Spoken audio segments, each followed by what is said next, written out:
the sidelines for a long time. Now I'm finally getting in the game. It's about time. This is my time. This is my time. The only thing I consider impossible is losing. I've been waiting on the sidelines for a long time. Now I'm finally getting in the game. It's about time. This is my time. This is my time. The only thing I consider impossible is losing.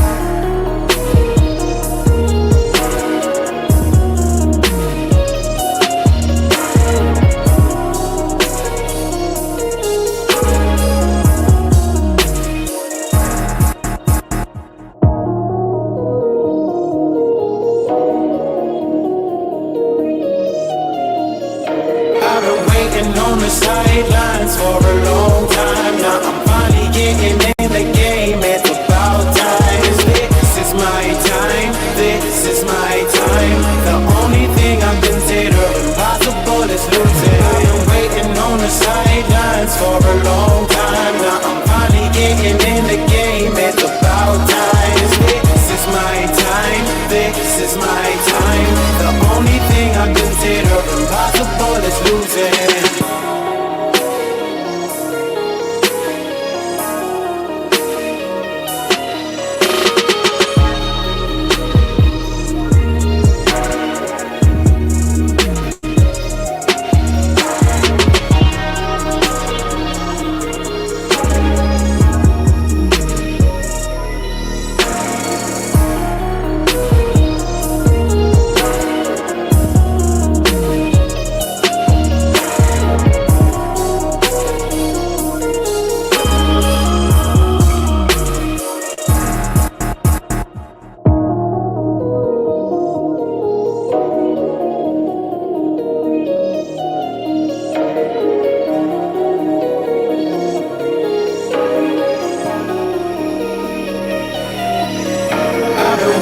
On the sidelines for a long time. Now I'm finally getting in the game. It's about time. This is my time. This is my time. The only thing I consider impossible is losing. I've been waiting on the sidelines for a long time. Now I'm finally getting in the game. It's about time. This is my time. This is my time. The only thing I consider.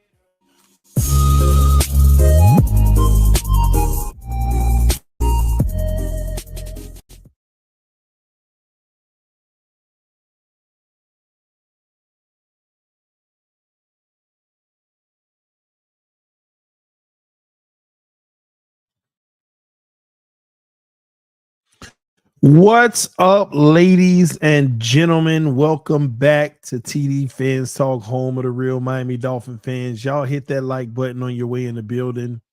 Breaking news: Jonnu Smith could be headed to the Dolphins. Nothing's official yet, but they are trying to sign Jonnu Smith, tight end out of the Atlanta Falcons. We're going to talk about that in a little bit more in a second. Man, where do I even start here?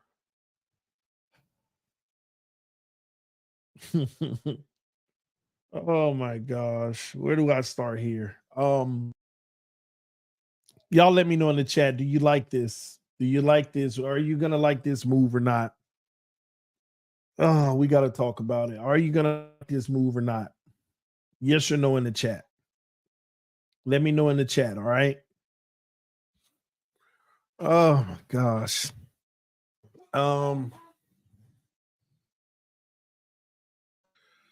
This move is good because Jonnu is owed a lot of dead cap by Atlanta already. I'm not sure about that. Let's talk about it. I don't understand what Atlanta got to do with anything. I'm not really sure what Atlanta has to do with anything. This only was they saved $6 million by trading him, and he's already pretty much received most of his guaranteed money from the New England deal. All right, so let's go ahead and talk about this. All right. I'm shocked. I'm shocked that I see people online trying to paint this as, oh yeah, we're finally gonna get a great catching tight end. Cut that crap out. Cut that crap out. Jonnu Smith is not seeing his better days. He may have had his most productive season of his career from a yardage standpoint, but he is not seeing his better days, ladies and gentlemen. Let's get that straight now. Okay. There is a reason why New England signed him on a deal, because he was supposed to be the future. And then they end up trading him to Atlanta. And then right away, Atlanta cuts him after one season. There's a reason for that. Okay. At first thought, I tried to look into this and say, okay, I want to be as positive as possible about this. Let me find the positive. I said, I'm gonna be positive. I am gonna be positive about this. Let me find the positive in this move. And I'm gonna go live and I'm gonna present the positive. And as I was looking for the positive, I only found one thing, and that was the fact that last year was the most yards he ever had in a season. And that still ain't top tight end play. 680 yards or something like that. What was it? 582. My bad, not 600.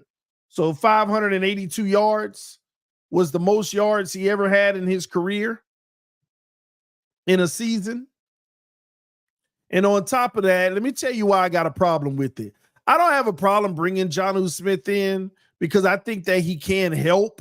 But let me tell you what the issue I have is.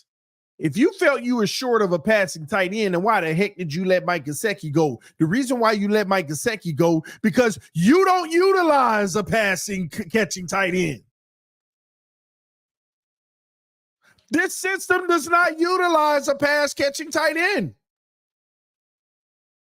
Durham Smythe last year got 3 targets a game, and he got 3.5 targets a game and caught pretty much 2 balls a game.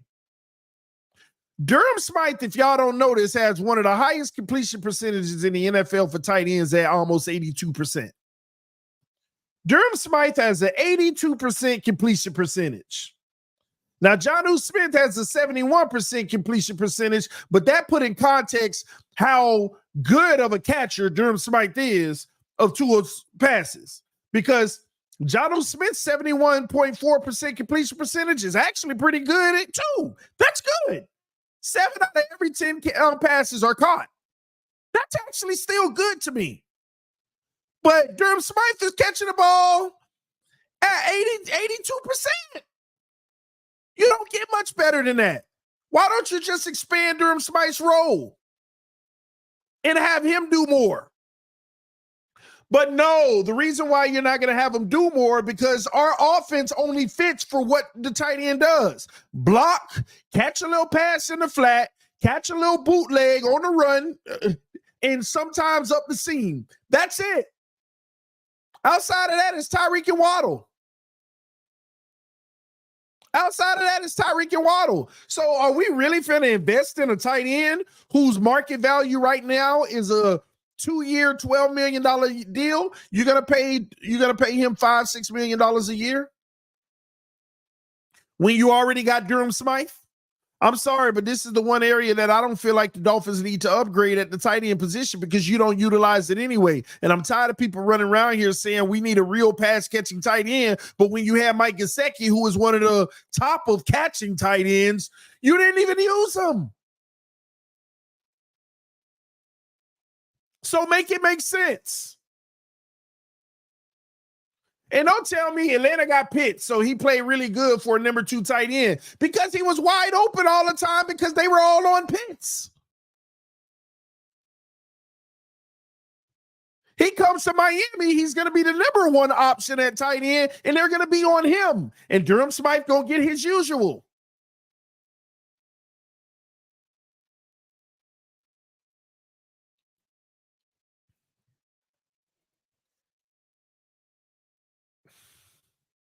It doesn't make sense.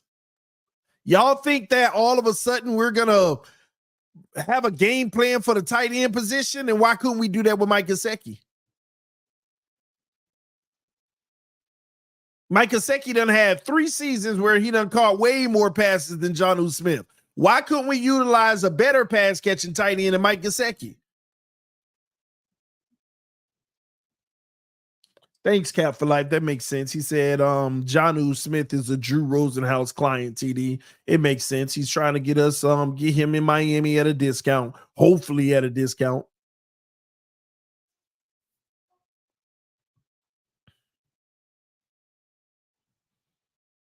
Somebody said Russell Wilson loves tight ends.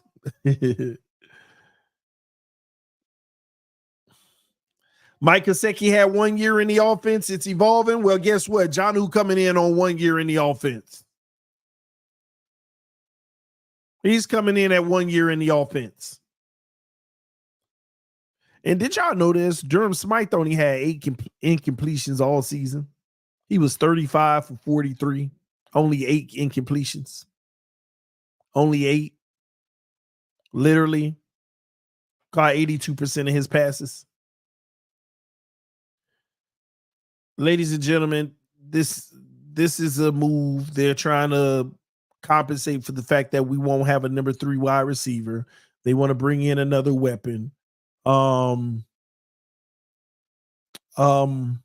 let me tell you the last thing, okay? Let me tell you the last thing. I already reached out to my buddy that covered the Atlanta Falcons YouTube, and I said, tell me about Jonnu Smith, because that's what I do. I'm partners with a lot of the YouTube community for almost every team in this network. And what happens is when people trade, if the Dolphins do this or do that, they call me and ask me about a player, and I call them. And the Atlanta Falcons YouTube guy, he basically said, oh, yeah, Jonnu had to go. He made a few catches here and there, but he couldn't block. And I thought Jonnu was a better blocker. But he couldn't block. He couldn't block anymore. He used to be a good blocker, but he's not viewed as a blocker anymore. Matter of fact, let me pull up PFL. Let me see how true that is. I want to see if PFF got him blocking well.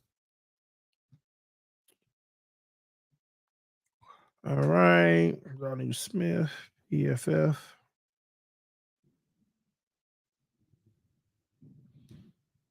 Because I could see the vision if his blocking rate, he ain't even got to be perfect, but at least be 70 or 75 in blocking. All right, Jonnu Smith. All right, let me share screen with y'all.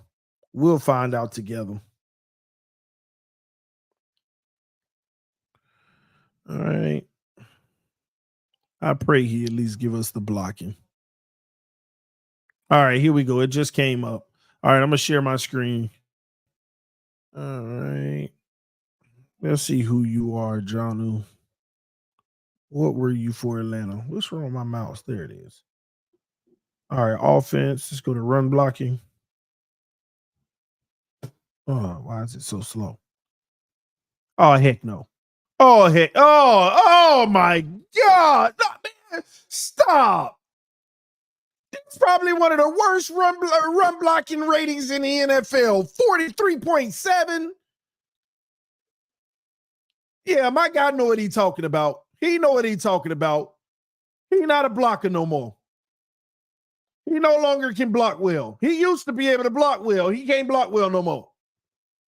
Oh my God, 43.7. Are you kidding me? All right, pass blocking. Let's go to pass blocking. Maybe we'll get maybe he's 70 or 80 in pass blocking. Gosh, pass blocking. Please give me something. All right, 75-4. That's better. So he's a pass blocking tight end. He's a pass blocking tight end. But what was Durham Smythe?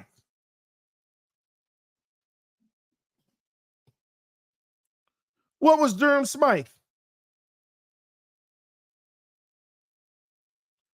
Durham Smythe 61-2, pass blocking overall 61-2. So he's a better pass blocker than Durham Smythe. So it helps in that situation. But the truth be told, the way that we utilize our tight end anyway is we chip, we double team on the blocks with the tight end. The tackle and the tight end double teaming. That's how our offense runs when we run all those two-man routes. So if we're bringing a guy in to pay him $5+ million a year just for pass blocking, I'm not sure, because the run blocking is where you got to win. And let me tell you the only reason I really have a problem with it. I don't have a problem with Jonnu Smith. Okay, I don't have an issue with Jonnu Smith. But the thing that I have an issue with is we're going to be spending more money on a position that is not a dire need, unless his agent going to get us a $3 million a year deal. That's a different conversation. If we can get this man for $3 million a year, I'll take it. I'll take it. But if we're talking $5-6 million contract per year, this is a position that isn't a dire need when we got all these other holes.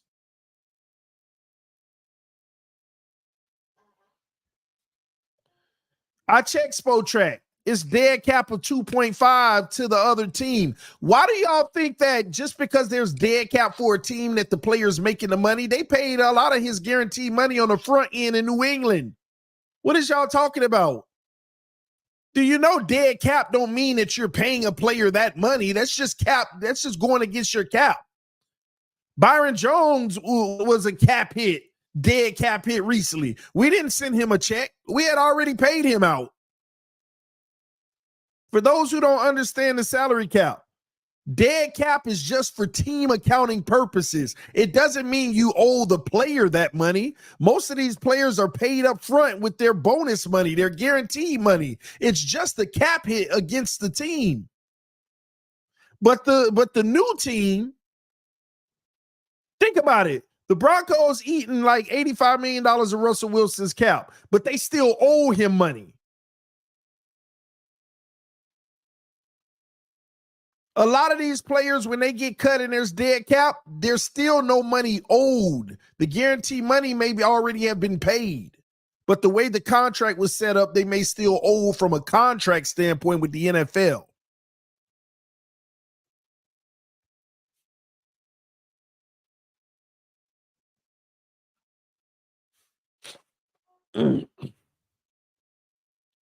So we'll see, man.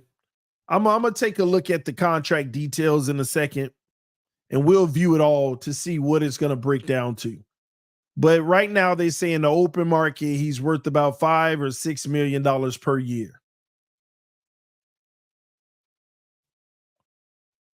All right, let me see something.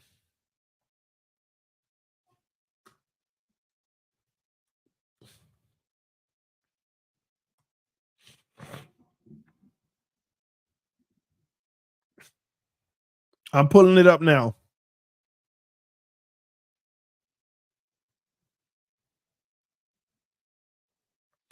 All right, so he signed a 4-year, $50 million contract with the New England Patriots, which was $31.25 million guaranteed.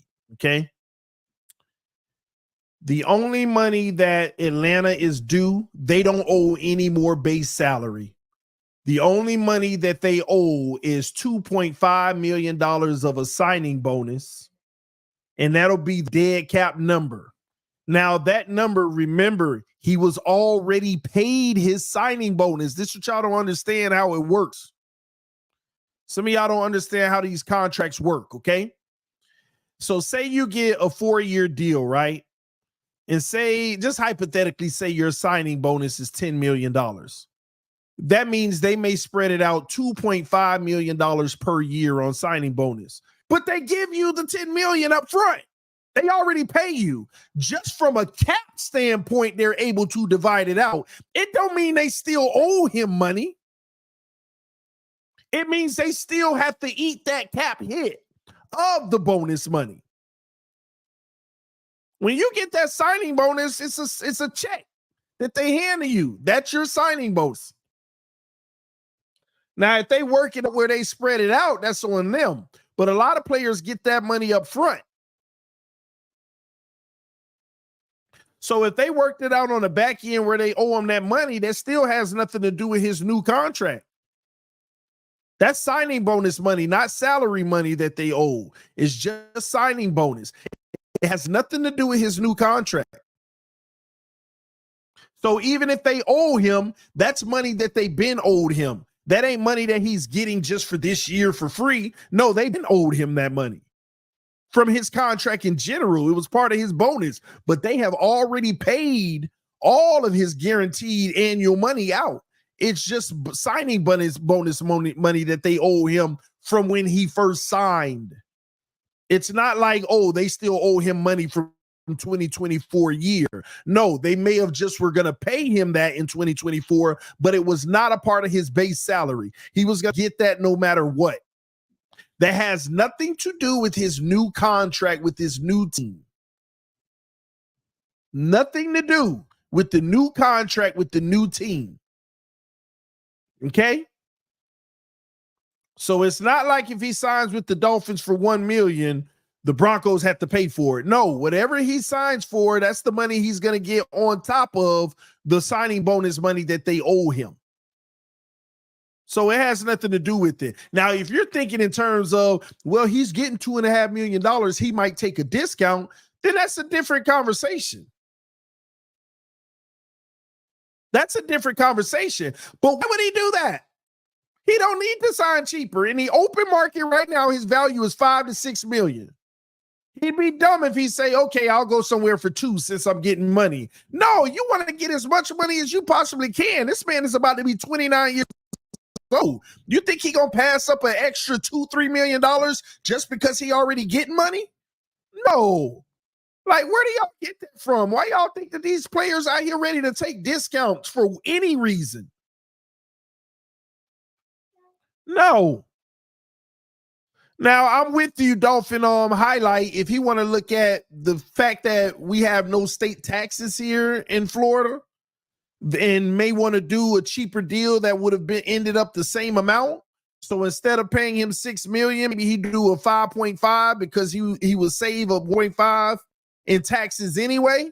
Maybe, that's a logical reason. That makes sense.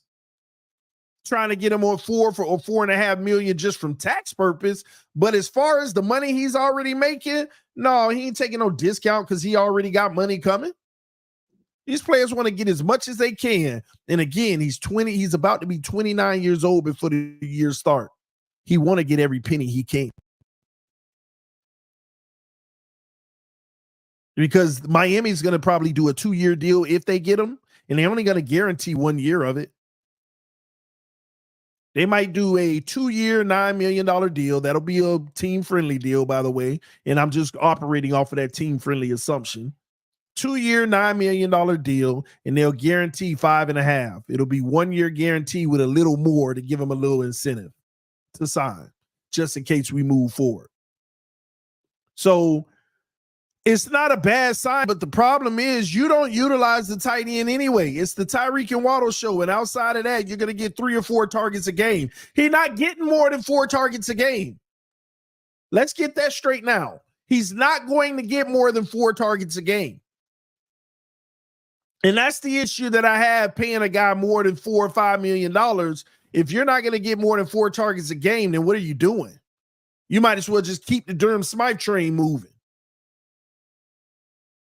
And that's what you guys got to realize. Oh, well, he'll open pass block. Is this a concession that they know that they're going to be struggling on the offensive line? That they ain't going to put no real money into it?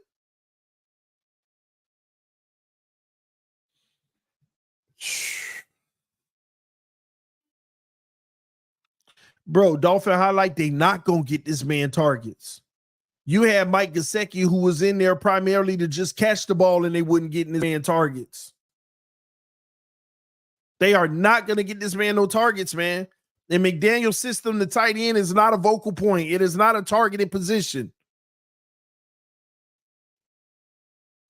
It's just that we have that proof. Mike Gesicki. We have that proof. Durham's league. but he don't get the targets.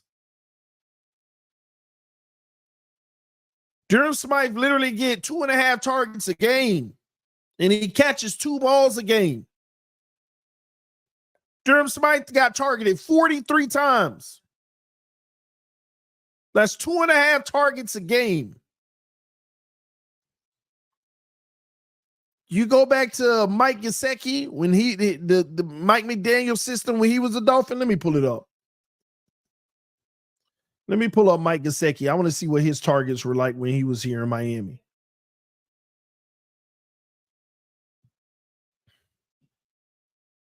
All right, here it is. It's loading.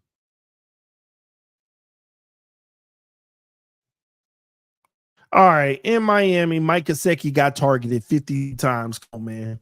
That's 3 times a game. 3 targets a game for a pass-catching tight end in Mike Gesicki. In all 17 games, by the way, fully healthy. 52 targets.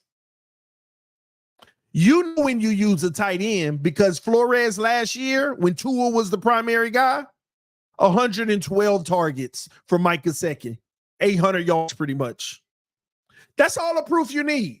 You got a tight end who had 112 targets for almost 800 yards, and then Mike McDaniel come in, 52 targets.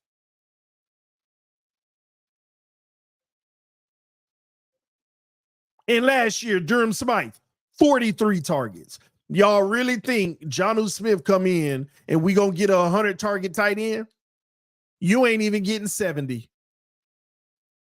At best case scenario, he'll get 55 targets, and I'm just hypothetically making it more to Gesicki. Just hypothetically, just because, just to get the benefit of the doubt. 55 targets. 112 targets, 800 yards. Ouch, that's not great production.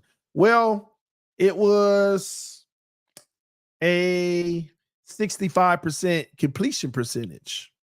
That's why.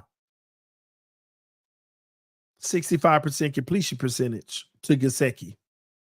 But we also know Tua wasn't as accurate at the time. And when you look at Jonnu Smith, he's a 71% completion percentage, but Durham Smythe is 82% completion percentage. That's the guy who need more targets. Like every time we threw the Durham Smythe, it's up the seam, in the flat, bootleg, whatever it is, he caught the ball. So you want to expand his role. You want to expand his role. But I feel like we're going right back to a little bit of a tell. We know when Jonnu Smith is on the field, it is highly unlikely we're running the ball. When Jonnu Smith is on the field, it is highly unlikely that we're running the ball. When Jonnu Smith is on the field, we know that he's either in pass protection or he's going out for the pass. He will be the passing tight end, and we will know that he's the passing tight end. When he's in the game, teams they're throwing the ball. Just like Mike Gesicki was a tail. Just like Gesicki was a tail. Because Jonnu is one of the worst run blockers right now in the NFL. 43.7 rating in run blocking. That means PFF caught up on a lot of missed assignments by him. And that's another issue.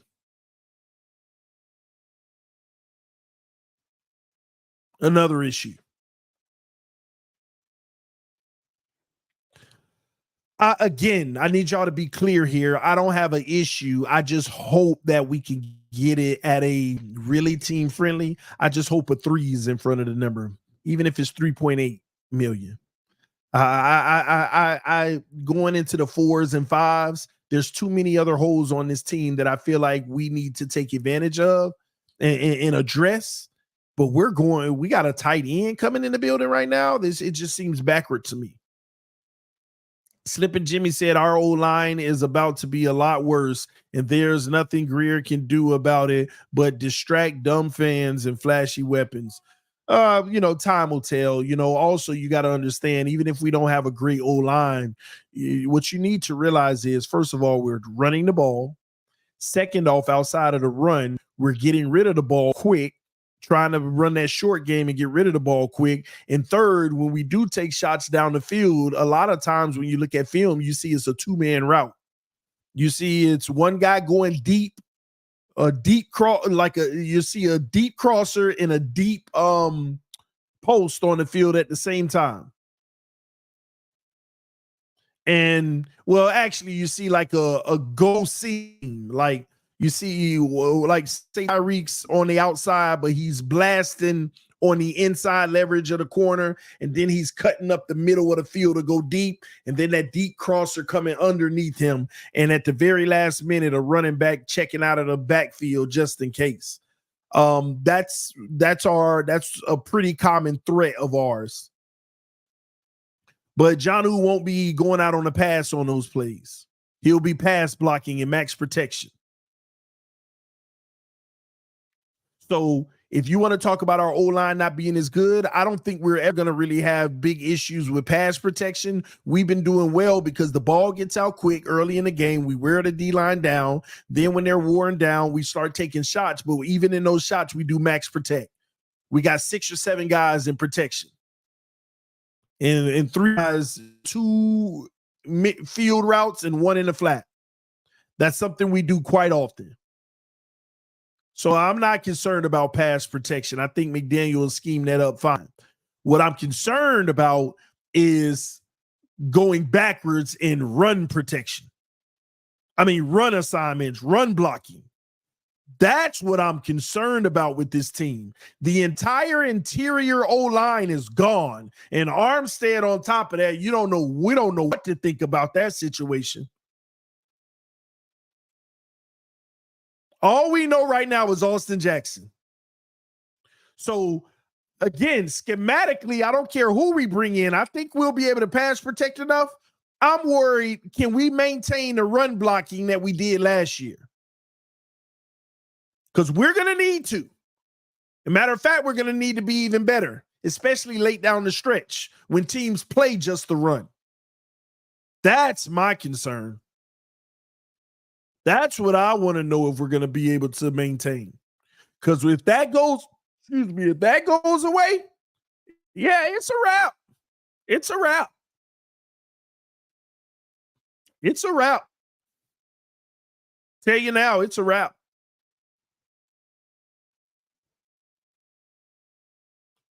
But again, my biggest shocker of it all is I feel like we got more pressing needs, and these are the type of moves you make on the back end. But I guess Greer trying to get ahead of it because, let me tell you, this is a sign of desperation. Tell you why. I think he's trying to get ahead of this move because I keep trying to tell people this, people don't believe it, but there ain't no such thing as a tampering period. There ain't no such thing. Sorry. There ain't no such thing as a tampering period. All of these general managers have already talked to all of these agents with their plan. My plan is to go after this player, that player, that player. They done all talked to everybody already, even right now. Everybody done been conversated with. And what are they doing past that? They're saying, so how much would it cost? Well, we're going to try to come for him at that amount. So when it opens, be on the lookout for us. They're making sure that these agents know what the market is, who's available, how much they may be offering. And then the player's going to say, the player's already talking to agents right now. Oh, so they want me. They want me. They want me. Okay. How much they talk about? How much they talk about? Oh, yeah, they offer more, but the taxes will be kind of less. They're going to bring me. They want to bring me in on a visit when it open. Yeah, I might want to go down there and check them out. And, give them an opportunity to court me and sell me on why I should come because the number's close. All that stuff is happening right now. So these general managers have a plan, but they're finding out if their plan will work. They're finding out if their plan, and when the plan don't look good, this is what I want to try to do. Dang, they're not going to be willing to take because the agent just told me they already got two teams that's willing to offer more. And when agents get desperate like that, they trying to get all the small people in first before the big people because they don't feel confident about landing the big people. And I don't think we're in the market for anybody big anyway, because if you're going to let Christian Wilkins walk, you don't get a compensatory pick if you go in the free agency and get a comparable player. You don't get a compensatory pick.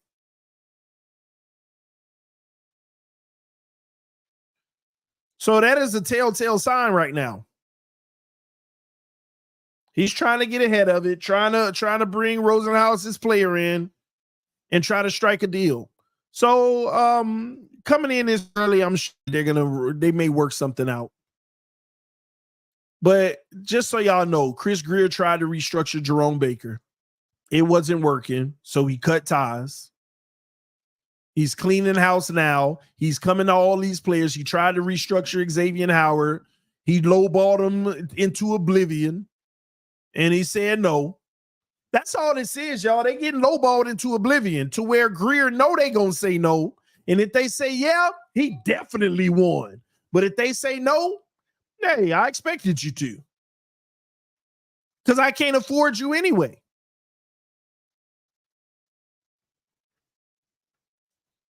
That's what's happening. Robert Hunt was offered a deal last year. I'm sure he got offered one this year too. Turned it down, lowballed into oblivion. Connor Williams, I'm sure it's probably the same thing, especially when they come out in a press conference, right? Here's what was baffling to me with the Connor Williams thing. You come out in a press conference and you got the nerve to say you feel like the O-line kind of broke down once Connor went out. Well, if that's the case, then wouldn't he be a priority? But then you're allowing him to go too, which makes me believe you probably offered him something too lowball and he said no. Greer don't have the money. He has to lowball guys to try to make it fit. And the sad part about it is I'm pretty sure he was banking on one or two guys to fit. Okay, thanks, Jerome. Thanks, Robert. Or thanks, Connor. Somebody. And none of them bit. Not a single player bit. You know, the only player that bit was Austin Jackson. And truth be told, Austin Jackson might have won in that deal. Because I'm going to tell you now, when I watch film, Austin Jackson's still suspect. He's still suspect. He ain't no bum, no, but he's still suspect. A lot of times when I saw him get obliterated or beat, the ball was already gone. So when you don't hear his name a lot, it makes it seem like, oh, yeah, he's great now. People got the nerve to be out here talking about he's a top 10 tackle in the league now. Have you lost every bit of your mind?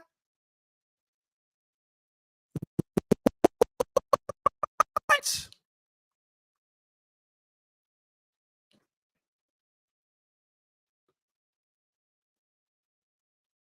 Like, what are these people talking about?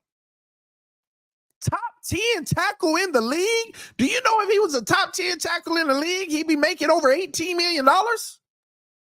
We're talking about tackles. What? People arguing with me. You act like Austin Jackson isn't a top 10 tackle now. What are you talking about? And I'm looking at PFF right now. He's ranked 42nd out of 81. 42nd out of 81, which means he's smack dab in the middle, average. He's an average tackle in the NFL. 81 tackles rated. He's average at 42. He's not even the best tackle on 32 teams. People like to argue just to argue. They think I just say this stuff to be hating or just down people. I'm just calling it how it is. Calling it how it is. Kendall Lamb is 49th. Not that far from him at the tackle position. Teron Armstead is 16th. 16th. An Armstead contract is like 16 a year or something like that. So if you're a top 10, you probably be making 20 million a year. So cut that crap out, man.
Testing. Can you all hear me? Yes or no in the chat? Can y'all hear me? Can you hear me in the chat? Yes or no? Let me know. Testing.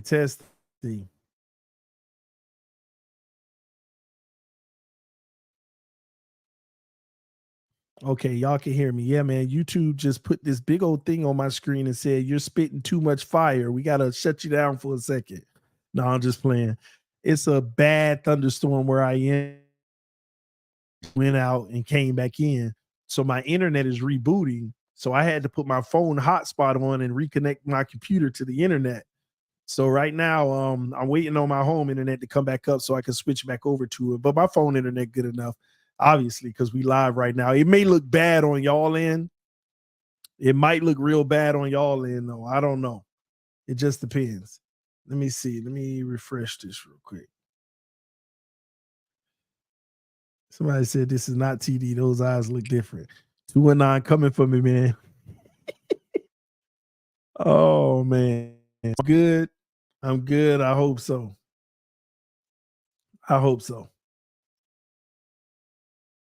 right. I hope I'm good. They say I'm good. I hope I am. All right. Let me just shut this one down. Get as much internet as I can. All right. We should be good now. We live. Let me make sure. All right. We should be good now. Okay. Y'all punch the like button. All right. TD cooking. YouTube had to put out the fire. Yeah. That's what it is, man. But yeah, man. But that's where we're at with it. Let me see here. Hey, is this correct? Do I literally have like 300 and some people on Twitter watching right now? Dang, that's wild. Hey man, all y'all Twitter people, man, y'all come over to YouTube and subscribe to the channel. I ain't never had this many people on Twitter watching. Dang, y'all lurking on Twitter tonight. Y'all out here lurking. Man, I didn't even realize that. At least I think that's what this thing saying right now. Yeah, 359 people on Twitter watching me right now. Man, that ain't normal. Y'all come over to YouTube and subscribe to the channel, man. We live over here all the time. We're live over here all the time because we got a total of like 580 people watching right now. But this is the first time the Twitter views been higher than the YouTube views. YouTube been hating on me lately, though. They ain't been sending the notifications out to people. But yeah, man, that's wild. That is wild. Yeah, yeah, man, two of us. So, you see some people in the chat. If you're on Twitter, put a comment in the comment section from Twitter. All right. Yeah, we mostly from Twitter. Well, you said that with the YouTube icon, so that don't make sense. If you're on Twitter right now, put a comment in the chat. I want to see if your messages, make sure your message is coming through. All right. Want to make sure all your messages coming through. But yeah, man, the lightning just shut us down. Your boy was cooking just now, and the lightning just decided to shut us down, but we back. All right. But yeah, man, that's all I'm saying. That's where we're at with this, but we'll see what Chris Greer continues to decide to do. It's going to be real interesting to see what ends up happening. All right. I appreciate it, Dolphin Highlight. But yeah, 368 people on Twitter right now. That's wild. Let me just put some real quick. It's just weird to me, man.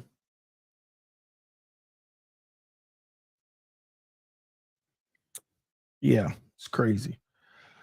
What round for Penix? What round for Penix? Second round.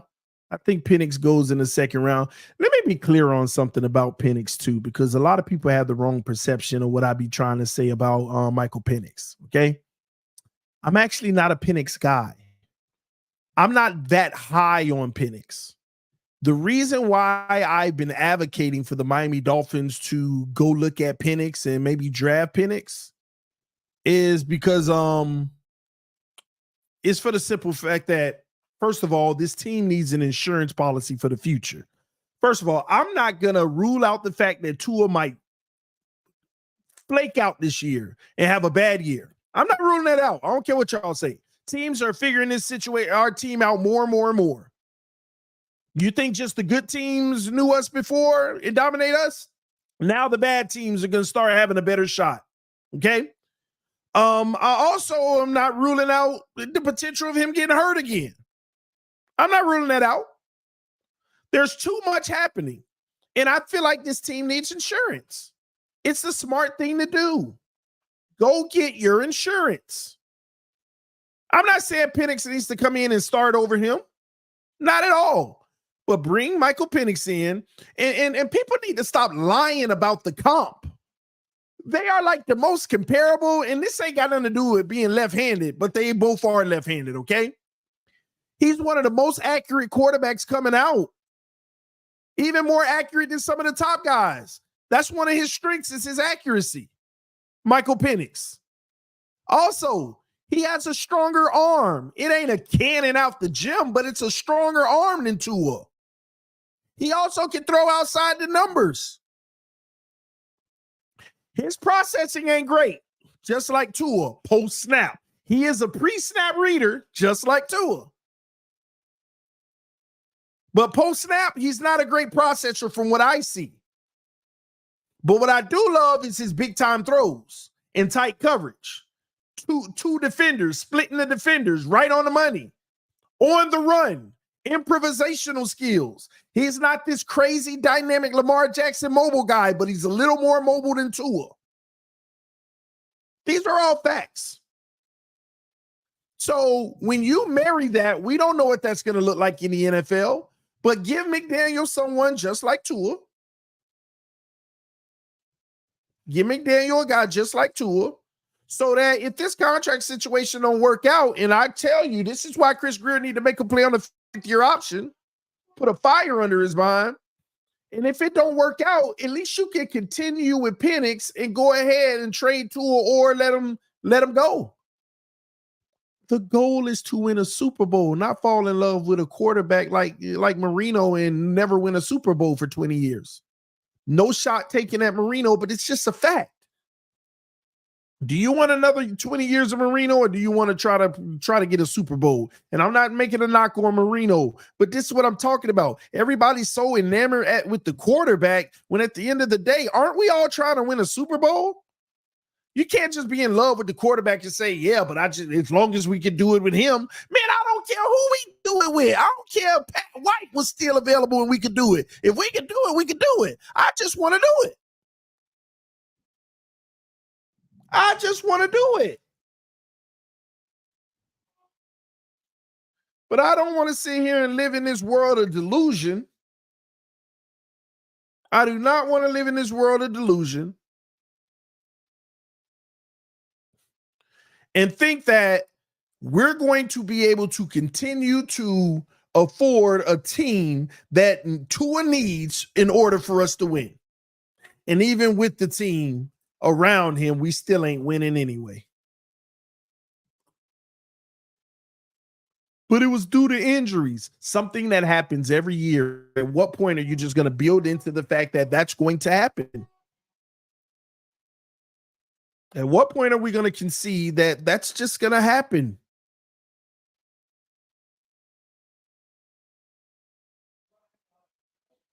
Y'all hit that like button on your way in. Again, everybody on Twitter, come over to TD Fans Talk YouTube channel. Come subscribe. Yeah, y'all come subscribe to the channel because we're not always live on Twitter. I hit that Twitter button tonight. I don't even know why, but it's about 400 and some of y'all on Twitter live watching me right now. Y'all come over to YouTube, subscribe to the channel because you'll be able to get all the videos that we do every single day. All right. But yeah, it's crazy to me. It's crazy. It is crazy to me. Let's see what ends up happening though. Again, Chris Greer, he failed us, y'all. He failed us. But and I'm sorry, let me go back to it real quick. Back to Michael Penix. Y'all got to stop lying to people out here, making it seem like he's not comparable.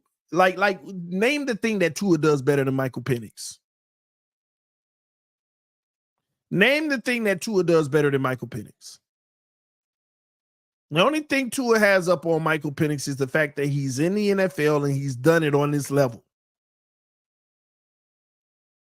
And Dolphin Highlight, I agree. They are the same quarterback, but at this point, which one got more higher upside? Which one has a higher upside at this point? That's all I'm saying. Nix is better. If he's available, insurance. The only reason that I'm advocating for Penix over any of the other guys, because some of the other guys like Nix, Moton, and some of those guys may be better than Penix. I'm not going to debate that. The only reason I advocate for Penix is because we can't afford to adjust to a system that's going to fit Nix and those other guys when we already have a system in place that Penix with his skill set can come right into. That's the only reason I've advocated for Penix, is because he's to his comp. So you want to keep the train rolling, that's the guy. But if you want to switch things up and come with another system, then yeah, trust me, there's 2 or 3 other guys not named Drake May or Caleb Williams that I would love for the Dolphins to go after. But that's the only reason that I've been advocating for Penix. And again, this isn't to replace Tua, it's more so to have insurance. Make a play on a 5th-year option. If he balls out and does it at a high level, even when it matters most, then give him his money. If he doesn't, thank you for your services, Tua. You have earned the right to become a free agent. Penix time. And you keep building. You keep building the team around. And if Penix don't work out, you keep building the team and you keep looking. But we can't be scared to keep looking just because Tua's been the best thing we've had in a long time. That logic still is a losing mentality. Just because you have been the best, like I always give y'all this analogy on a scale of 1 to 10. If we're looking for a 9 or a 10, and we're so used to having 5s, stop falling in love with the 7 and saying, I can't let him go because it's the best I've had in a long time. Don't forget the goal is a 9 or a 10. Stop forgetting that the goal is the 9 or a 10. Don't do that. You're setting yourself up. Do not do that. You're setting yourself up for purgatory, doing the same thing over and over again, wondering why.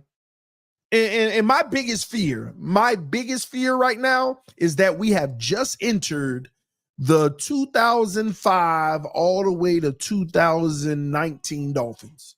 You know what the Dolphins were between, well, let me go back even more, since Marino all the way to now. I mean, to 2019 or 2020. You know what the Dolphins always been in that era? We've always been a team with holes, and then we begged to fill the hole. And then when we fill the hole, we did it at the expense of creating another one. Then we go over there and fill that one, and we got those 2 filled, and then we do it at the expense of creating a whole other one. We've been through needing corners 2 different periods in the last 20 years. Y'all remember? We need corners. We cried about it for 2 years. Then we bring in Vontae Davis and Sean Smith. High draft picks invested at the position. We address that situation. Then we're begging, we need a real interior defensive lineman. And Ndamukong Suh, anyone? And then next you know, we need corners again because we paid Suh all this money and we can't afford this and that. Then all of a sudden we got Brent Grimes and all. Well, now we need a receiver. There goes the Brandon Marshall era. Oh, and 5 years later, we need a receiver again. Kenny Stills. We need a real running back. Wildcat, Ronnie Brown and Ricky. 7 years later, we need a real running back. The Jay Ajayis of the world and all of that. We continue to follow these same cycles and not recognize what's happening. It's insanity. You cannot play Jenga in the NFL. Take that piece out, put it at the top. We'll worry about that in 7 years. We'll be trashing that for the next 7. And then they'll start crying about it. They want this so bad. We got to sacrifice this. But they wanted it so bad that we give it to them. They don't care about that because we gave them what they want and they're excited. And then they realize 3 years later, the reason we losing is because of that hole. Then they cry about it for 2 years and then I finally fix it. And then we got another hole over there and they don't care about it because I fixed what they wanted. And then 3 years later, now they recognize what that hole did. The problem is we keep spending money in the wrong places. The biggest mistake that Chris Greer made 2 years ago when he hired Mike McDaniel, which wasn't a mistake, the mistake was trying to prove that Brian Flores was wrong and that he was right. You could have still continued on the same plan that you and Brian Flores had just without him. You could have still continued on that plan. This is why I'm telling y'all now, Tyreek Hill, we gave up a first round, a second rounder, and multiple late round picks. Chubb, first rounder. Ramsey, first rounder. That is 3 first round picks, a second round pick, and a whole bunch of late round picks. Yeah, but those players are worth it. Why? So we can't even win a single playoff game? Well, are they really worth it? But yeah, they're the only thing we have on the team. Why is it that since they're the only thing we have on the team, they make this team, but the previous regime won just as many games with none of them? Yeah, but we won 11 this time. Are you kidding me? One more win than your predecessor? One more win than your predecessor with Chubb, with Armstead, with Connor Williams, with Tyreek Hill, with Jalen Ramsey, with Devin A-Chain, with Raheem Mostert. You mean to tell me those 7 big-time players equated to one more win? Something ain't adding up, ladies and gentlemen. Something's not adding up. Yeah, but we've had the most success that we've had in a long time. One more game? Flores won 10 games one season. And the best that we've done with those 7 players is win one more game? Yeah, but we made the playoffs due to an AFC technicality of the Bengals quarterback going down, of Trevor Lawrence getting hurt at a critical time of the season. That's pretty much what did that, by the way, because I can't even believe we got tracked down 3 games up in the division with 5 games left by Buffalo to lose the division. Something is not adding up.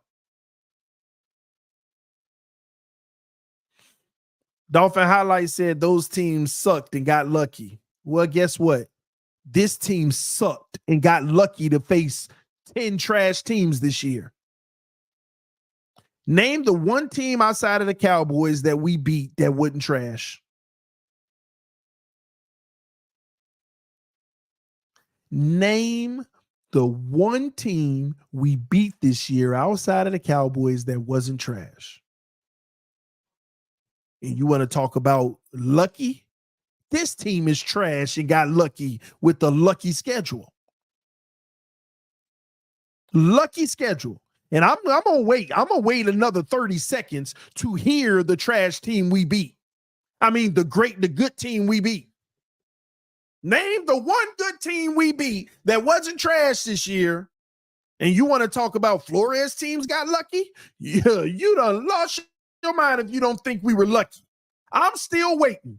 I got 700 people watching right now, and I want one of y'all to tell me the just one. We got 11 wins, and 10 of them I'm calling out right now for you to tell me, name 1 out of 10 where we wasn't lucky. Playing a trash team, inferior team. I got 700 people in here. It ain't never take this long. And usually one person stomp me. And usually one person stomp me. My point exactly. My point exactly. So no, I ain't going off of no, oh, well, Florida's teams got lucky. The talent Flores had, there shouldn't have been no luck. That's why I wasn't lucky. All that talent we got now. You want to go back to the roster? Okay. And here's the sad part about it. If we would have still had that same roster Flores would have had, we would have lost at least 3-4 more games this year. I mean, take Tyreek away alone. You could take at least 2 games away this year. Take Tyreek away. We ain't winning that in the game the first week versus the Chargers. Tyreek alone, just one player. Take Tyreek away. You ain't beat no Chargers.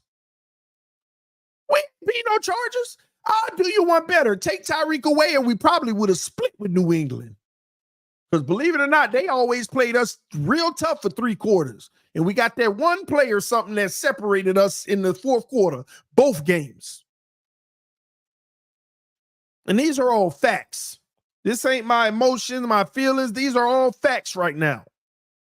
And we got 475 people watching on Twitter right now. I'm going to keep telling y'all every day pretty much we are live over here on this channel talk about our Dolphins. Y'all come over to YouTube, subscribe to TD Fans Talk, home of the real Miami Dolphin fans. And we're going to start doing our open panel shows again where you can come in and be a guest and have these conversations of your agreements and disagreements. And we can go back and forth right here live on the channel. Those are about to open back up. These night streams like we're doing right now, we about to kick those off again. We about to kick those off again. Let's just call it what it is, man.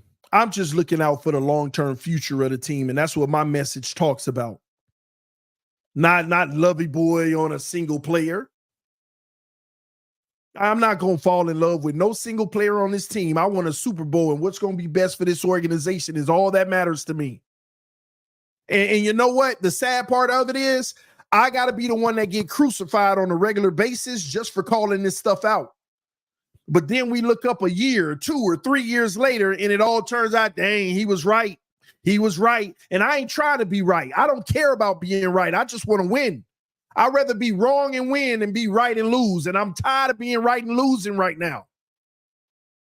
All I am is right, but losing with this team. I don't want to have a channel where I'm right telling y'all what's going to happen and then we lose. I don't want to do that. I want to be able to believe, feel, and trust what I see on the field. I want to be able to say, this the team, y'all. I'm telling you, and here's why. Here's why. Blah, blah, blah, blah, blah. And I want to believe it and go through the journey, and we do it. That's what I want. I'm tired of telling y'all doom and gloom. This ain't going to work because of this. That ain't going to work. They stupid for doing this. Why would they do that? And I don't just be saying this. Don't I give y'all reasons why? I give you reasons why the decisions are bad. I don't just say that's a bad decision and just leave it at that. I give you X, Y, and Z every time. Look at, and I'm sorry to bring this up again, but let's revisit it. Xavier Howard, who was the only one out here telling y'all 3 years ago, trade him now. Please, if y'all don't see what's about to come, trade him now. You're rebuilding. You're going to waste the next 2 years. And if you do a 3rd year, yeah, we're going to be ready to compete, but he always get hurt. What's the odds he going to make it that long? And everybody, oh, you so negative. X is one of the best. You just want to get rid of our great players. No, we could have had another 1st-round pick. I remember even at the trade deadline a year and a half ago, Baltimore interested in coming to get him. No, we're going to keep X. I've been telling y'all for 3 years straight. Trade this man. Get all you can. The man just had 10 picks. Get a boatload. Get a few seconds. Get a 1st and some lates. Get something. We rebuilding. We're not going to win the next 2 years. You're going to use his prime, paying him max dollar. And look how many people beat me up for it. This is why I don't listen to you no more. You don't know what you're talking about. X is going to do this. X is going to do that. He's going to help us win a Super Bowl, X, Y, and Z. Where we at today? Now look at us. Got nothing for it but some dead cap on the way out the door.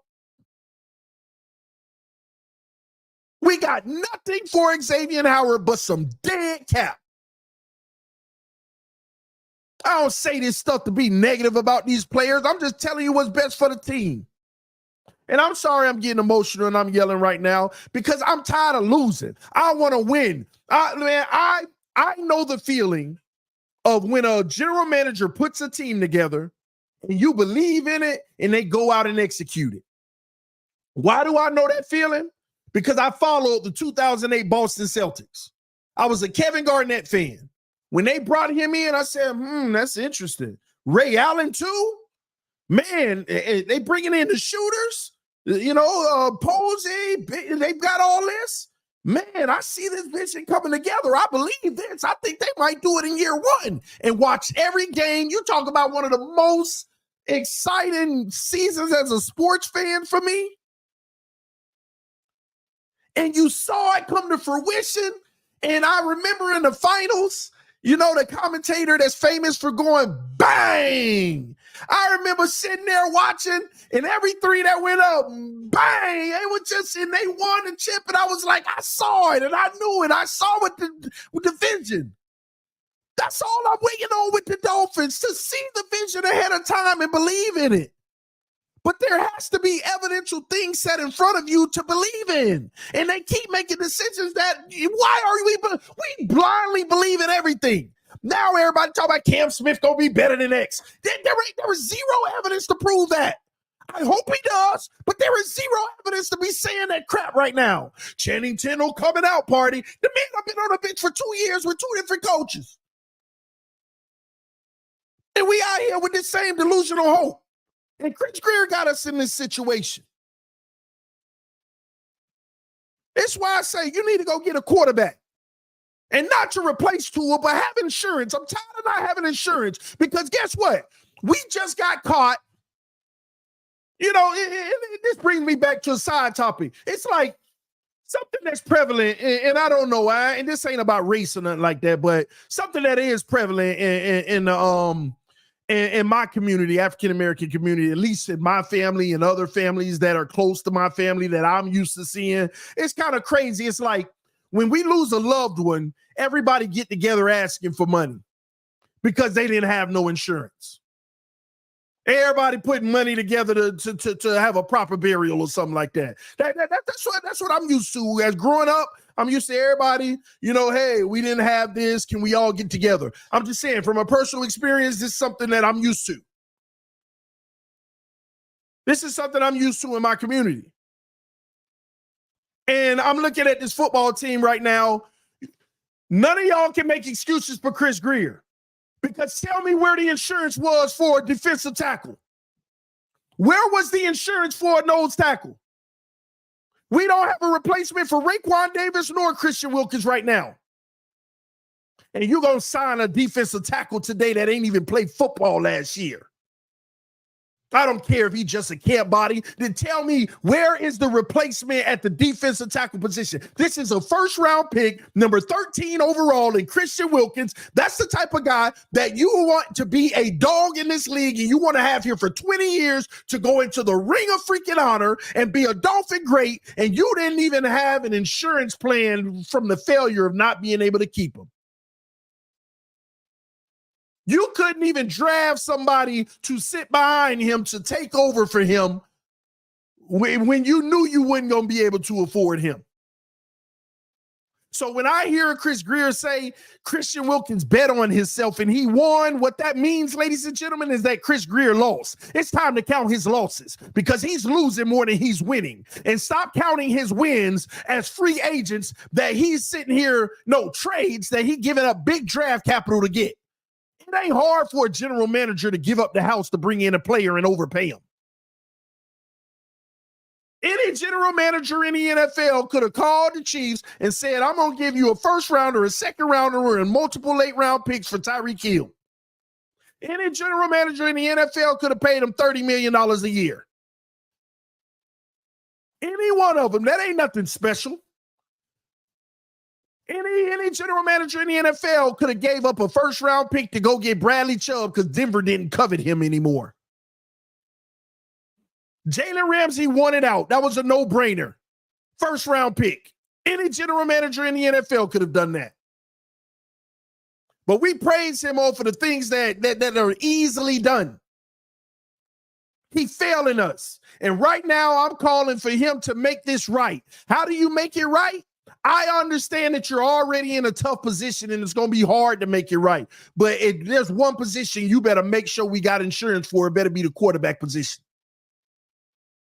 It better be the quarterback position. And I am not advocating to get rid of Tua right now. But what I'm saying is, just in case he get hurt again, just in case he plays like a bum this year, or just in case he want more money than we're willing to offer him, have a backup plan. Have some insurance. Have some freaking insurance. Go out there and go draft a quarterback like Penix behind him. Go get Russell Wilson for $1 million. Just something that we can continue to be competitive. Because right now is a clear indicator. Why can't we afford Christian Wilkins? Why can't we afford Connor Williams? Why can't we afford Robert Hunt? Why couldn't we afford all of these contracts, ladies and gentlemen? The answer is real clear. Because Chris Greer spent all of our money hiding his mistakes. Bradley Chubb, Tyreek Hill, Teron Armstead, and Jalen Ramsey. He spent all his money hiding his mistakes so that you didn't view him as a failed general manager. What does he do every time? Give you one of them flashy new toys just to hide where he screwed up. And nothing will be, ain't nothing new under the sun. It's coming. It's coming, ladies and gentlemen. There's going to be one more this offseason. Oh, he gonna get somebody. Something he gonna do.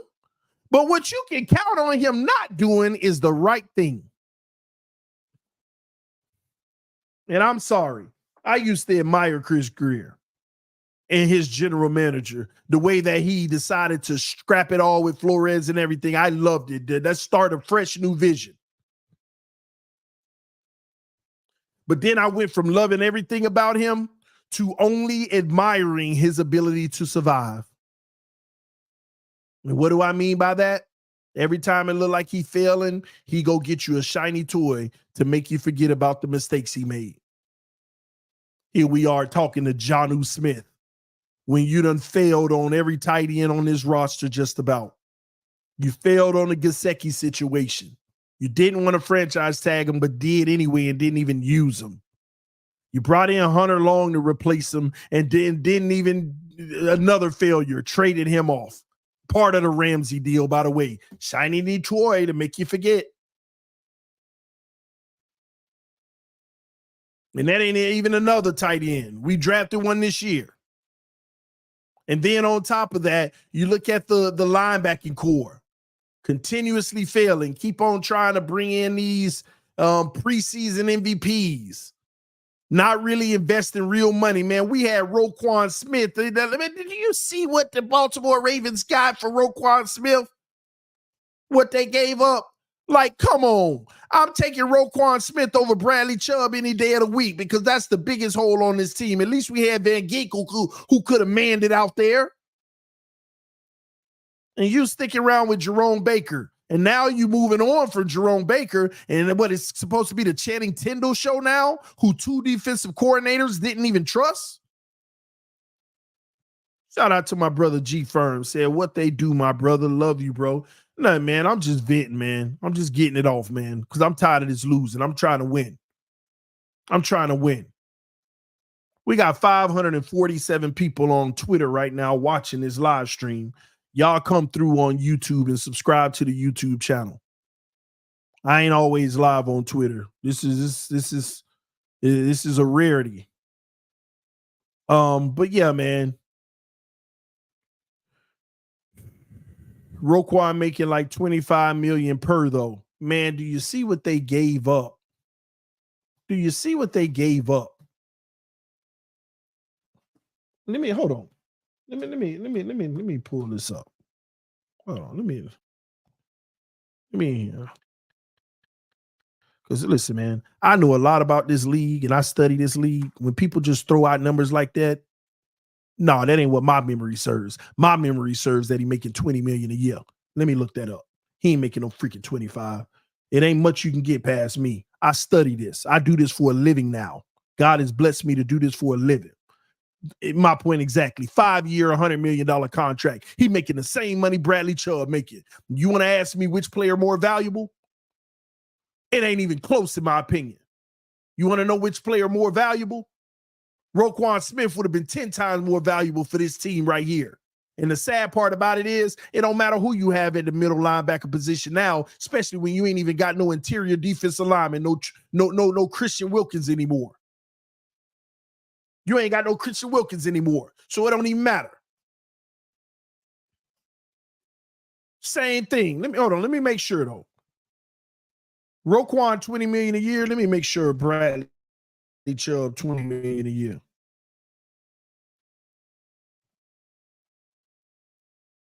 Bradley Chubb, pulling it up now.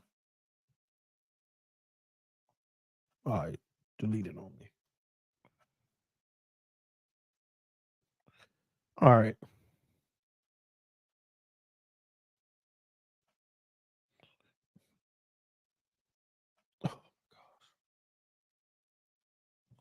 Let me look at Spotrac. You cannot tell me Bradley Chubb actually making more. $110 million on a 5-year extension. Hold on. 5-year, $110 million. He actually making more than Roquan. We paying this man more than Roquan.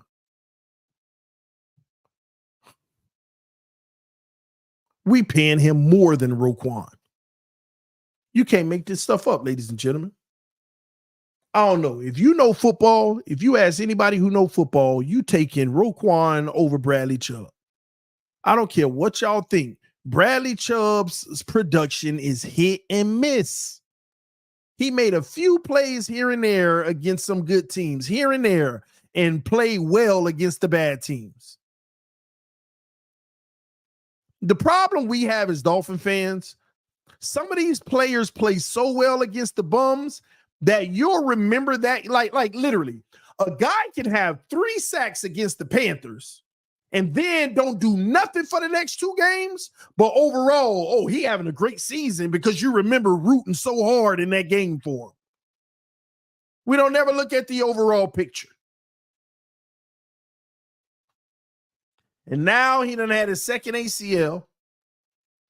And we're talking about a guy who has to push off, burst in his game.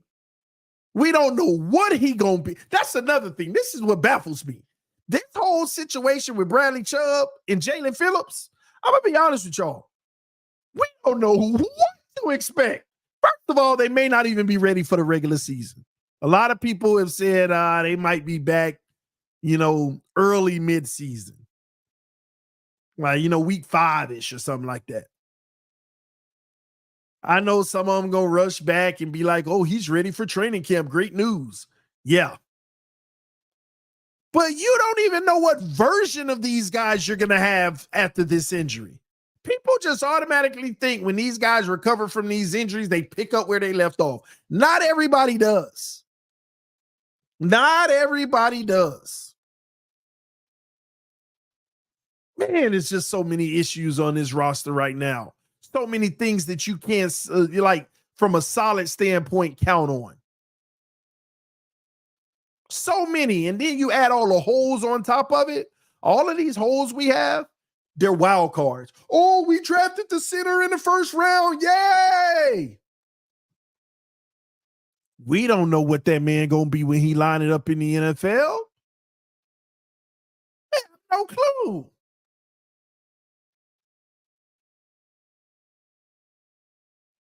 And we should not be, as an organization, going into this situation like this right now.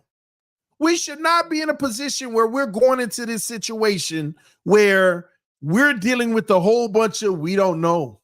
We don't know what to expect. We got a whole bunch of young players. We don't even know what they look like on the field.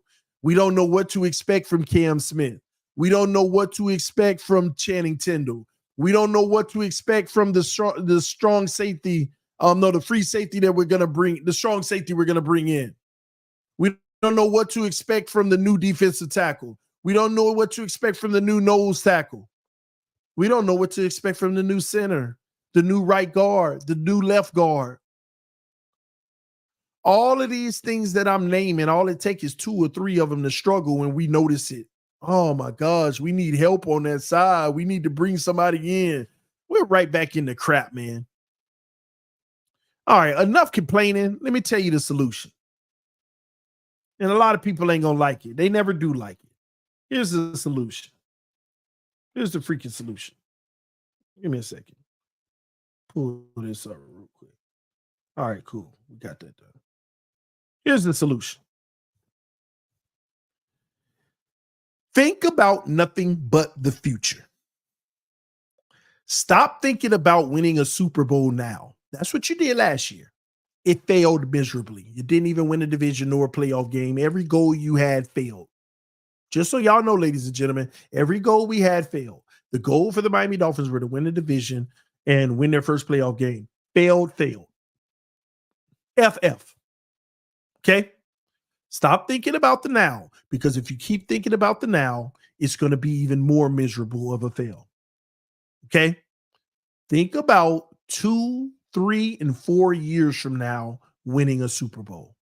What sacrifices can you make today? What moves can you make today that will put this team in the best position possible in 2025, 2026, and 2027 to make a real run for the Super Bowl? How are we going to do that? I continue to urge you all, this is what needs to happen. You make Tua play on his 5th-year option. You draft a young quarterback, you scout them all, whatever one you believe in that'll be available late in the first round at 21 or in the second round where we're picking, whatever your priority is, wherever you think you can get them, and hopefully that works out. You go draft your young quarterback for the future, not to say they will be the future, but have an insurance policy, okay?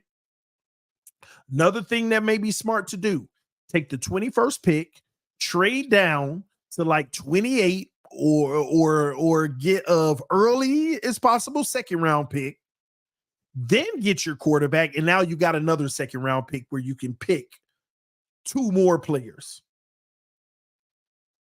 Okay? You could pick a player with the second round pick plus our own second round pick. That's a good option as well. But you got to have insurance for the quarterback position. Okay? Next thing you need to do, okay?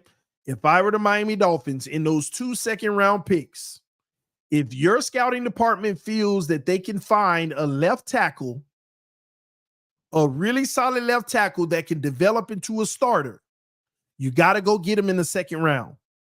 You cannot rely on Teron Armstead. In the worst-case scenario, have this young guy sitting behind Armstead for 1 year.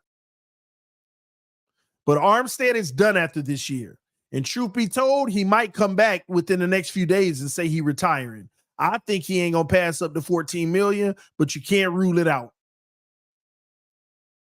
Go get your left tackle for the future. Young guy, develop him. Hopefully the O-line coach can make it happen. Okay?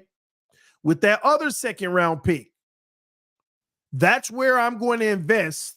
Me personally, I'm going to invest with my center, because you can find high quality centers all the way through the 3rd round, but you don't want to really miss out on this, so you get the best version you can in the second round.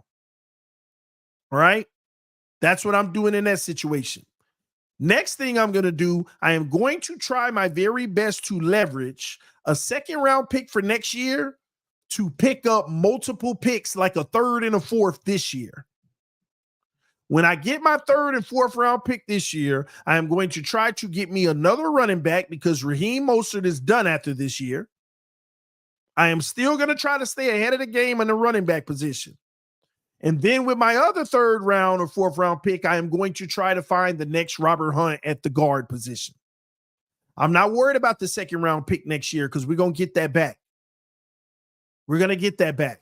Okay? Now, in free agency, we don't have a lot of money. I'm filling holes with cheap players at the safety position, help at the corner position, linebacker position, another guard. I'm just getting some low-end players, and I'm playing this year out, and you might be shocked that this is even a more successful team, by the way. But it ain't about this year. Now, next year, that's when everything happens. And by the way, let me back up for a second, because And y'all can stop with this. You know what? Y'all stop with this. I'm playing Madden right now. Everything I just told y'all is realistic. Y'all act like you can't take a 21st pick and move down to 22 and pick up a second or a third rounder. That's normal. And you go to attack those positions. And see, y'all want to talk more about how we can't do something instead of how we can. That's the problem with us as a fan base. We want to shoot down all the possibilities instead of trying to explore them. And that's why we always in these situations. Like, it's the most normal thing possible to move from 21 to 28 and pick up another second or third round pick. That happens all the time. That's a normal thing. That's not Madden. And it's realistic on the charts for comparable value. Yeah, King Child, this ain't for you, bro. You got to get out of here, man. We literally got 870 people watching right now. If it ain't for you, get out of here, man. We trying to talk solutions. There's a reason why we keep failing. And if you're advocating for the way we've been going, then something ain't right. Something ain't right with you as a Dolphin fan. I'm trying to come up with solutions. So, ladies and gentlemen, that's what I'm doing. But in the same process, guess what I'm also doing? I done already called Christian Wilkins and signed him on a long-term deal. I done already called what's his name? Robert Hunt and signed him on a long-term deal. Because the other guy's going to be at the left guard position. Those two guys I'm prioritizing, Christian Wilkins and Robert Hunt. I done already extended Jalen Waddle. I done already extended Javon Holland. I got my young core, and we're still building through the draft. And guess what? In 2025, we going to have a party. You know why we going to have a party? Because we about to save $16 million on Teron Armstead. We about to save $30 million on Tyreek Hill. That's $36 million right there. We're getting off of Bradley Chubb, and we're going to save another 21. That's over $55 million right there. And I'm going to keep Ramsey. I might even extend him if he's still playing well. But now I got over $55 million so that my young core and Christian Wilkins and those guys can get paid. They're going to take that money up, and I'll still have a little bit of money left over. Now, with that money I got left over, I'm still building through the draft. What am I doing with my 2021? Now, by the way, when I move on from Tyreek Hill, I'm trading him. I'm getting a draft pick. When I move on from Bradley Chubb, it'll be a late draft pick with that salary, but I'm trading. Armstead is retiring. But I could at least get me a second-round pick from Tyreek Hill, if not a first. But let's just say worst case scenario, a second. I just recouped my second-round pick that I got rid of the year before. So what am I doing in 2025? In the first round, I'm drafting me a wide receiver to replace Tyreek Hill to go with Jalen Waddle. What am I doing in the second round with that second-round pick? I'm going to get another defensive end. Or I'm moving up and pairing some picks to go back in the first to get a defensive end. And I'm going to keep rolling with this team and keep rolling through the draft and stop paying these big-name free agents money unless they're homegrown. And now in 2026, I could start filling in holes, the holes that you need to fill in. And I ain't talking about the gaps. I'm talking about the holes for the future. Because at that point, you need to start looking for Jalen Ramsey's replacement. At that point, you need to start gearing up for the top player's replacement. And if they play well enough, now you could trade the top players and stay ahead of the game. What a lot of people don't realize is we got off track when we fired Flores, which ain't an issue that we fired him, but that's where we got off track. We start buying players instead of drafting them. Because can you imagine if we didn't bring in Chubb, Tyreek, Armstead? I mean, let me see the people with draft picks. Ramsey, Chubb, Tyreek. If we didn't trade for those guys, we would have been able to use 3 first-round picks and a second-round pick. And I always say, even if Greer only hit on 2 of those picks, we would have 2 young stars on this team right now that are on a cheap deal and we can keep building. But instead, we have these guys who won't be here long term, and we have to just start over from fresh without any draft capital for them. That was our mistake. Buying players instead of taking one more year to build through the draft. That was our mistake, ladies and gentlemen. Buying players instead of just taking one more year to build through the draft. Now, I understand the reservation there. Greer can't draft. Well, guess what?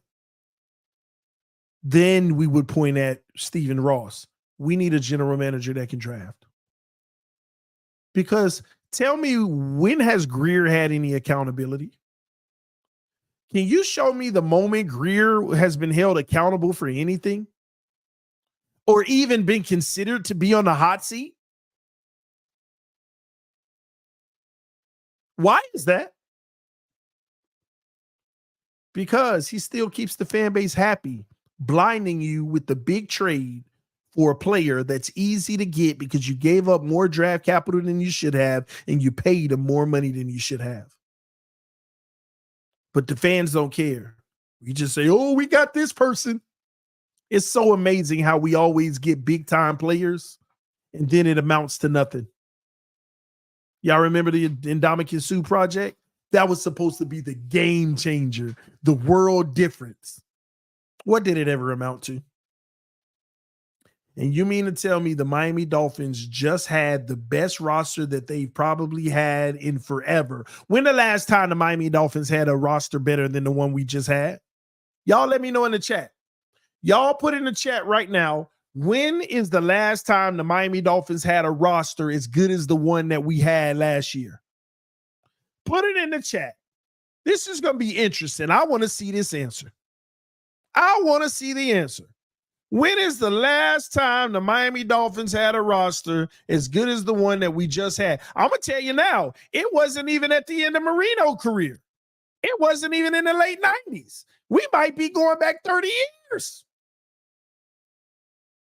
I don't even remember the early 90s, but I don't remember in my life having a roster. I was born in 85. So when I say I don't remember in my life, I waived the first 15 years. So I only want to account from 2000 on forward. When people talk about 98, 99, I watched the games. I was a young man as a fan on my living room floor watching my dad be depressed. I watched the games, but I wasn't into it. I didn't know the ins and outs, the details. I was too young. But in my football knowing lifetime from about 99 to now, where I knew what I was looking at, we ain't never had a roster this good. So I'm going to leave it to those who understood longer, and I'm seeing a lot of 92s, 93s in the chat. So you mean to tell me we ain't had a roster this good over 30 years and we ain't even win a playoff game? You can't make this up. You can't make this stuff up. You can't make this stuff up. You know that. It's 31 years, and you finally had the best roster you had in 31 years, and you ain't even win a playoff game. I don't care about no injuries. I don't care about no injuries. I don't want to hear nothing about no injuries. You ain't win one playoff game.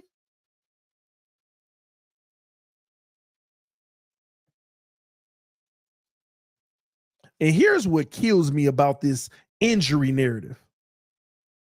Here's what kills me about the injury narrative. I don't care if our defense wasn't injured. We still wouldn't score more than 7 points.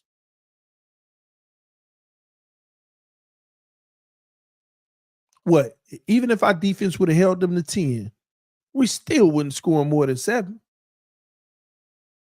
Who was injured on the offense? 1 or 2 players? That's normal in the NFL.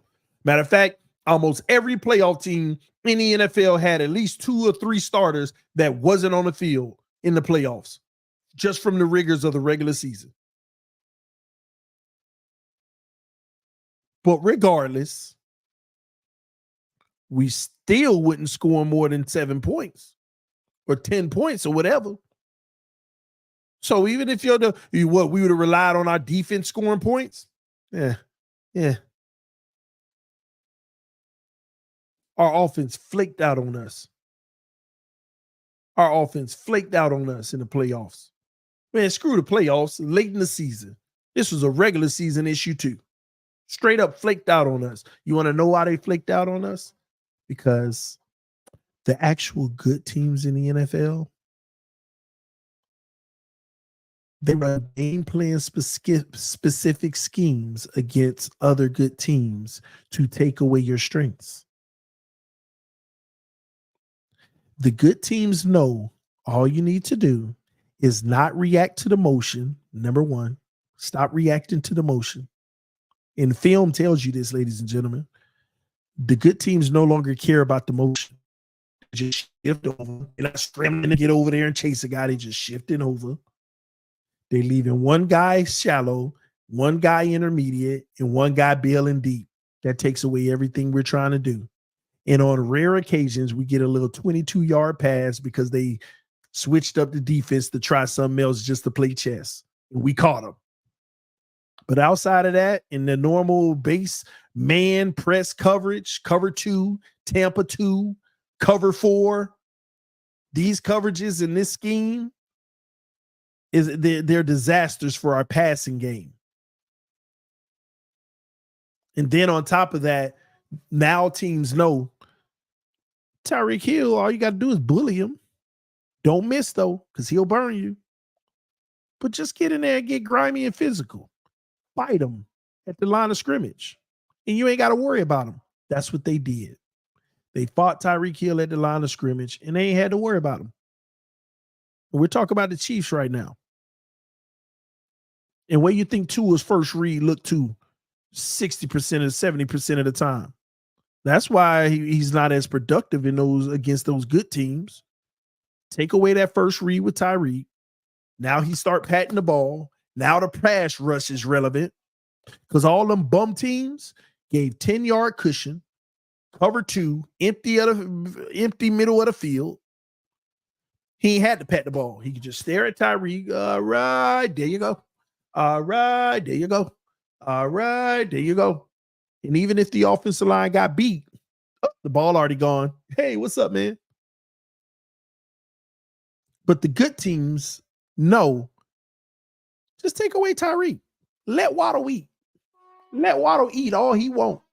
And he probably won't because he's still going to be the second read. And the quarterback got to process through that. Most of the time when Waddle eat, they all of a sudden make him the first read. And don't get behind in games. What a lot of people don't realize is the Miami Dolphins have the worst EPA in the NFL when trailing. Worst in the NFL. Why? Another issue we have on this team. They're so dependent on Tyreek and Waddle that they running all day. And why do you think late in the fourth quarter when we trailing, there's plays, neither of them are even on the field? Y'all ever think about that? I be calling games on Sunday, be like, man, this crunch time, Tyreek or Waddle ain't on the field.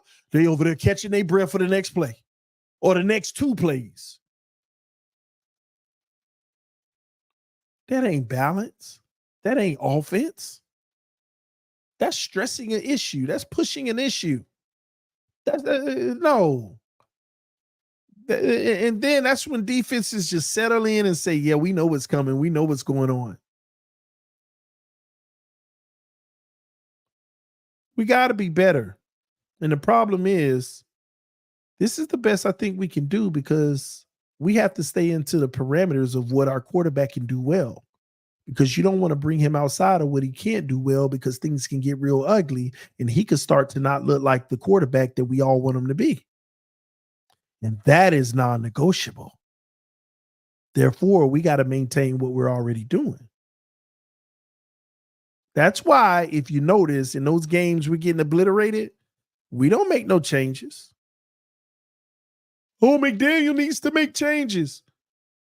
And then whenever he does make changes, I'll never forget. What was it, last year? I forgot what game it was. It was last year. I think it was like San Francisco or the Chargers, one of those games where everybody was mad. McDaniels didn't make no adjustments. And I said, you a lie. If they clog in the middle of the field, take the outside, start attacking the outside. And I went to the film and I showed 3 series in a row where they clogged the middle of the field and we couldn't do nothing. And I said, y'all want McDaniel to go to the outside? Look at these next 2 drives. All he did dialed up out routes, even stacked out routes. Our quarterback hesitated and didn't want to throw the ball because there were tight throws on that sideline. The only outside throw that he tends to be able to make are the deep corners. To like, you know how he floated up, you know, the one that got intercepted was Cedric Wilson. Y'all say he should have, it was an out, not a corner. Them the only ones he know how to throw. And he sailed those up to get there. But he can't make the 5-10 yard outs. That takes arm strength. And every time in history he's thrown those passes, he almost got intercepted. The Jets got him a few times over the years on that same route. But it's crazy.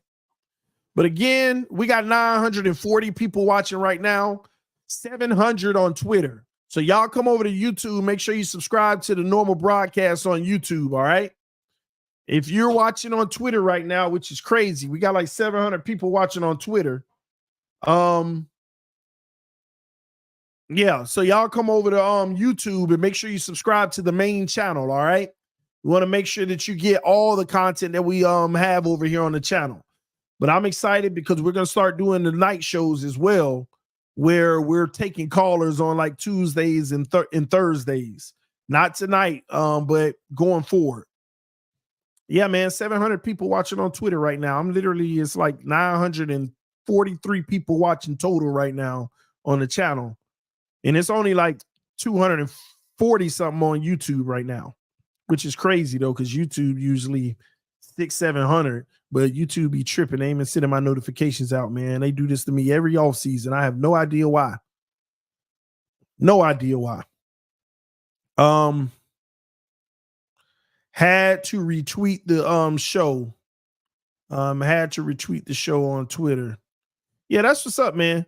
Yeah, no, we got a lot of people watching right now, man. And since we do have a lot of people on Twitter watching right now, you might even follow my Twitter account. And I'm gonna tell you now, I do a lot of trolling on Twitter because there's a lot of ignorant people that I like to unfortunately antagonize because they don't know the difference between a joke, me making a joke, and being serious. So they get in their feelings about a lot of the stuff I post on Twitter when I'm just having fun. But if you want always real fun, real talk, is over here on the YouTube channel. All right. I go on live like this on Twitter rarely, but I didn't realize it was this many people available to watch on Twitter. I ain't gonna lie to y'all. But yeah, I'd rather y'all come to the YouTube channel because my Twitter, on these Twitter streets, I have a lot of fun that you probably won't like. Just saying. All right. But listen, man, TD been hanging with Elon Musk. He got that algos under his belt. The algorithm. Is that what it is? Because there's 700 people watching on Twitter right now. But yeah, man, I'm gonna drop the link anyway, man. I'm gonna drop the link. But again, I'm dropping the link on the YouTube channel. If you want to come in and you want to chat or give your take right now on the state of the team, I'm gonna take a few guests, not a lot, but I will take a few guests. I'm gonna drop the link on the YouTube channel right now. If you want to come in and be a guest on the show and give me your thoughts of everything I talked about, agree or disagree. I ain't trying to have you agree with everything. You come on here and be like, TD, I think you're wrong because of this or that. Let's have a conversation. Let's have a conversation. But make sure you come through on the YouTube side of it because that's where the link is. I don't know if I could even drop it on the Twitter because this is my first time even interacting on the Twitter. So I don't even know if I could really drop it on Twitter like that. So I don't know. All right, let me drop it. Let me drop the link. And y'all hit the like button, by the way. Punch the like button.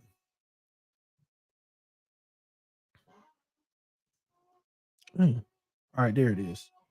Yeah, y'all punch the like button. I think Chris Brooks can fill for Mostert. Maybe, and that would be a huge positive for the team if he could take over for Mostert. That's a big ups for us. That'll be a huge win if we can get that to happen. So time will tell. But Chris Greer got to get out of this situation. I want a better team than last year. Unfortunately, the chances of having a better team than last year look pretty tough. It doesn't look like it's like a guarantee. But we'll see, man. We'll see how it goes. All right, man. We got our first guest. Let me see here. I don't know why my system acting up. What up, homie? Yo, what's up? It's a lot of background noise. Oh, give me a minute. You sound better now, bro. Oh, okay. What's Talk up, to TD? me. What's on your mind? I'm good, bro. What's up? What's on my mind? Trade Tua. That's on my mind right now. Trade Tua? Trading Tua. Yep, that's on my mind right now. Why? He's been messing up at all of our. We got Tyreek Hill. We got Waddle. We got all these good players. One person messing everything up at the end of the season. Tua. Well, that's unfair to say he messing everything up. I mean, Chris Greer put us in this position, not Tua. I mean, hey, the Dolphins have been treating him bad though, because they haven't really focused on his flaws. So that's one of the that's the bad thing that Dolphins have done to Tua. Well, I feel like because they haven't really focused on his flaws, like you said. Well, it's too late for that. Yeah. I feel like now he did get a quarterback coach, and maybe that'll help. But we'll see. Hey, Monty, thanks for coming through with the homie Fins Up. What's going on, brother? Oh well, hold on. Did we lose? Oh, he left, I think. Give me a second. Hey, what's going on? What up, Monty? Are you there? Yeah, I'm here. Can y'all hear me? He backing in and out.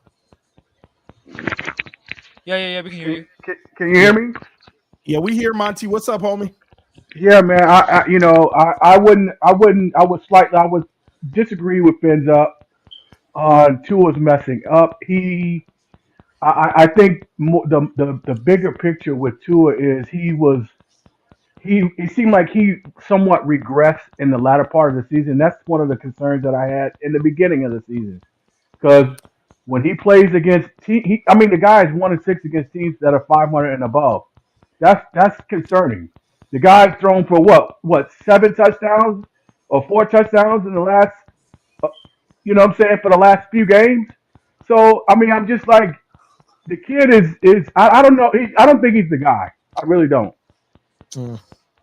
But I think he deserves to play on his 5th-year option for us to make sure whether or not he's the guy. I'm not advocating to move on right now this very minute from him, but I think that he's done enough to play a 5th year. I just don't feel like he's done enough to get a long-term contract. I agree. I would agree with that. You can't, and then you get those that would cape for him and say, "Hey, look, well, he led the league in passing." Well, as far as I'm concerned, those are superlative stats. That's padding. That's fluff. I'd much rather let him lead the league in touchdowns, not passing yards. Touchdowns when you gain, not passing yards. Because there's many times when Tom Brady threw for 250 and 4 touchdowns.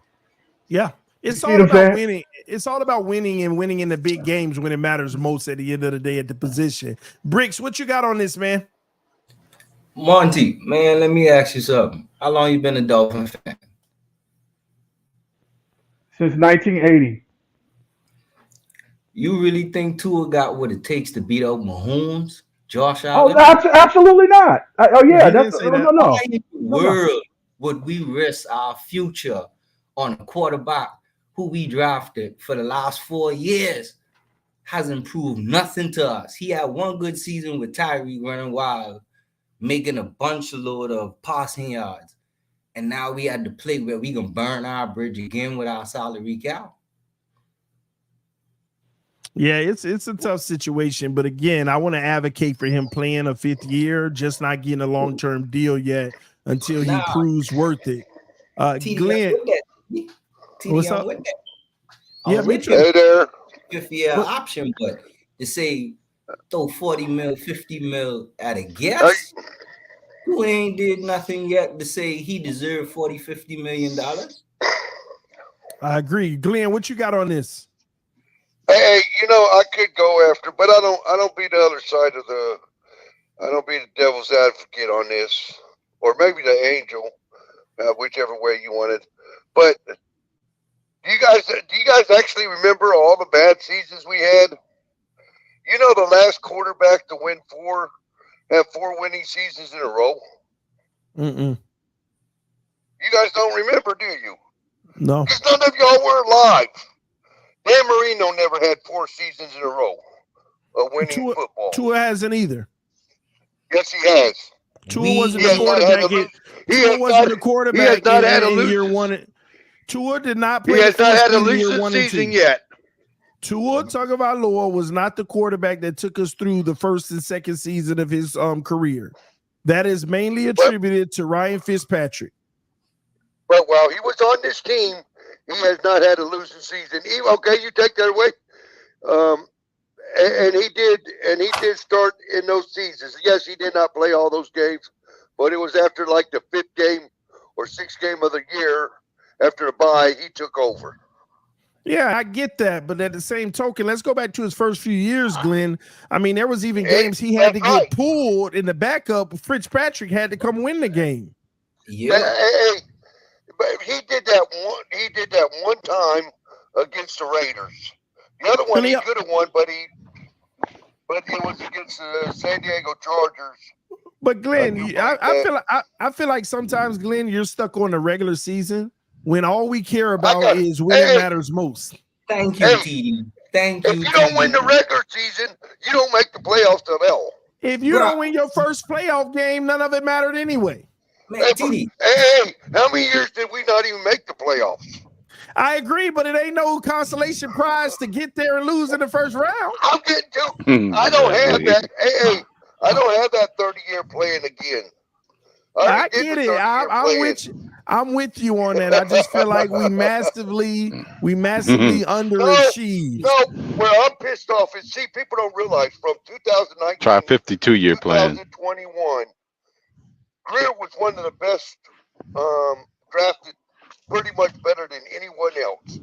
Between those 3 years, he had one bad draft pick, and that was Noah.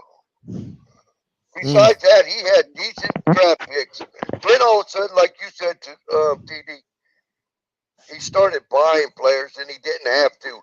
The following year, he had 2 draft picks. The year after that, he had 2 first-round draft choices.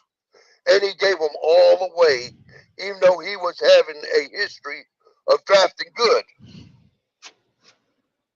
I agree. What you got on this, Crypto? I was gonna say this, TD.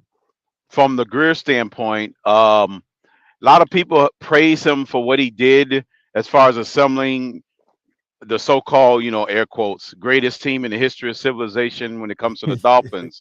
But how does that match up against the rest of the league? It's like kind of like bragging about being the tallest midget or bragging about being the most winning a beauty pageant in the nursing home. I mean, how can you measure that when you start bragging about he assembled the greatest team in Dolphin history? But how does that relative to the rest of the football? You know what I'm saying? So when Greer does this, he may have assembled one of our great teams in 30 years, but is that the right combination of ingredients that can stack up against the rest of the chefs that's been serving Super Bowls on their dinner plates when our chef, the best he can give us is a Big Mac and filet of fish? So you see what I'm saying? So if we all we could do is come with the fast food and that the rest of the league is coming with filet mignon, I don't want to care. I don't care about having the best fast food in the joint when what's being asked to be served to win it all is a filet mignon. Because you can have all the ingredients that look good, but if it's not the right combination of ingredients, then you're not getting the job done as a chef. You're just not doing it. So it's the wrong combination of players. So what you trying to say? 2 or 4 for 4? I don't know. Maybe a chicken McNuggets or I don't know. At least get a man a biggie bag. Come on, man. a Chef Rock milkshake. I don't know. It could be, that may be sometimes TD. Well, a Chef Rock milkshake may be what gets the job done. But in this season, it might not be what we need. I need Ruth Chris. I need Ocean Prime. I need something, I need it. Ruth Chris may not be it, but hey, listen, Roy Rogers, I don't know which ones you might need, but apparently what Greer's putting together on the dinner table is not the right combination of ingredients to get it done. That's that's pretty much what's going wrong. He's serving a lot of stuff, but it's just not the right ingredients.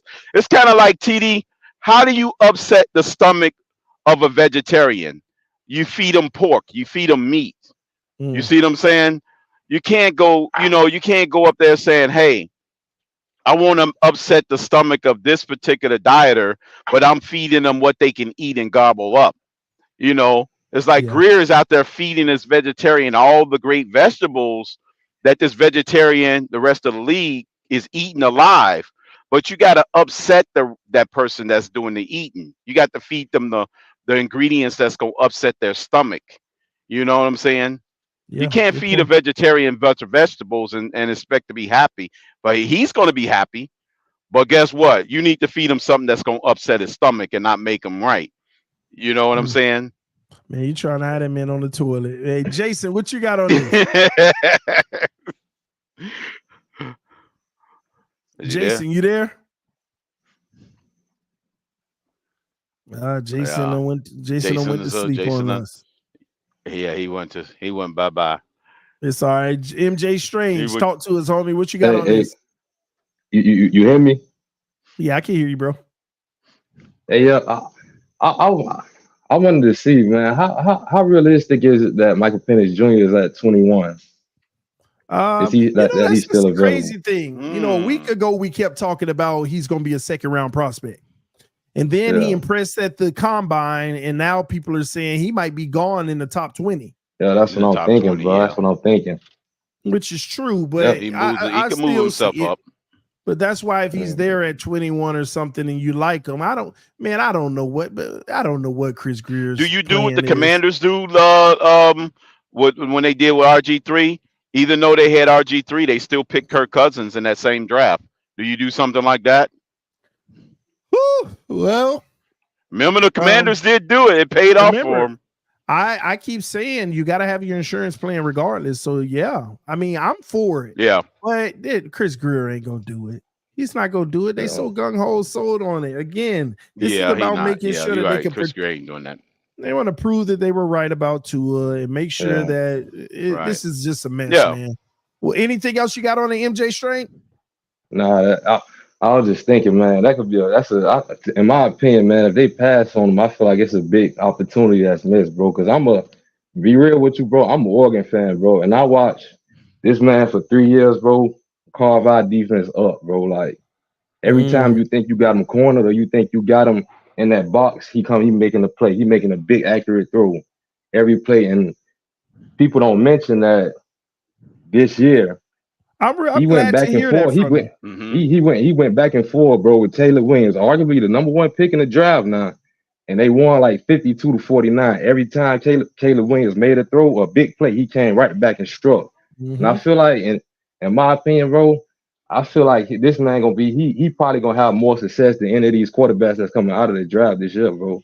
NFL success, in my opinion, if you put in the right situation, you feel me, like with the right GM or whatever like that. That's how I feel, bro. Honestly, I feel like he's the real deal. He's the best, bro. Yeah, I feel that way about Daniels for some reason. Yeah, for some reason I think Daniels gonna be a good one of the shining stars. Yeah. Stephen Long, what you got on this, man? I think that you're a little low, bro. You can bring your volume up. Crypto, I'm rotating people in and out. All right. I got you. Karen. Yeah, I can hear you now. Yeah, what you got on it, Steven? I think it's hard. I think it's hard, especially at 21. I think that might be a little too early. Yeah. If you can trade back, get a third round pick to like 25, 26, I'll be comfortable. But I think especially with Tua, if knowing that you already know that Miami's going to give him the contract. I mean, there's no ifs, ands, or buts about it. They're already sold on trying to prove themselves right in the floor situation. So. That's tough though. I just hate every time I hear it, man. We all know what's right, but they're gonna do what's wrong just to prove a They're point gonna for do them, what's man. wrong. It's tough, man. John, what you got on this? Yeah, I just think it's really all on Greer structurally. I think that the Dolphins and like the Lions are on a very similar trajectory in terms of roster building. They have Amon Ra, they got Waddle, they the draft capital they've amounted, and still the Dolphins are not in a position where they're so under the cap, where the team was not really built correctly and properly, and I think that really hurt and set the team back. Like this is a team that should have been where the Ravens are or the Bills are this past season, I believe. At Good point. least Well, a good comp is the Detroit Lions. How did they get ahead of us in this whole thing right now? That's not a good look. makes They no got sense. pretty good. Lions got pretty good. Yeah, Patrick, what you got on this, bro? I think the Lions draft pretty good, man. That guy Gibbs, he's a good running back, and they had a good running core. And Goff is a pretty good. He's good at throwing the ball, pretty good to his receivers. He's very accurate, but I don't know, man. And plus, the defense is pretty good, man. Too. What's that linebacker that's really good? For the Lions, he's pretty good, man. And I don't know how Brock Purdy got so far with all those weapons. And the Dolphins have a lot of weapons too. I don't know, man. For the last pick of the draft, I like that. That we need like a mobile running quarterback. That's what we need. We need somebody that has legs. When the defense is out there and nothing's open, the quarterback could run and we'll get first downs all the time, man, or something. Yeah, that's what I would like. I just don't understand how Tua can't be Goff. I mean, from a similarity point of view, from a processing decision making point of view. But Goff can make all the throws. Goff can throw outside the numbers. Goff has the arm strength. He has the arm strength. That's all Mike McDaniel then, I think. Yeah, but you can't blame Mike McDaniel for a quarterback's limitations. I mean, Mike McDaniel has done an incredible job hiding his flaws and only working within his strengths. But that can only take you but so far. And then everybody wants Mike McDaniel to stretch it out and provide more when that's not realistic. And I think that's where we get off and we kind of get off track blaming McDaniel, expecting him to do more than what's actually possible. Now, McDaniel can call better games. He can make better decisions in his play calling. That's an area of opportunity.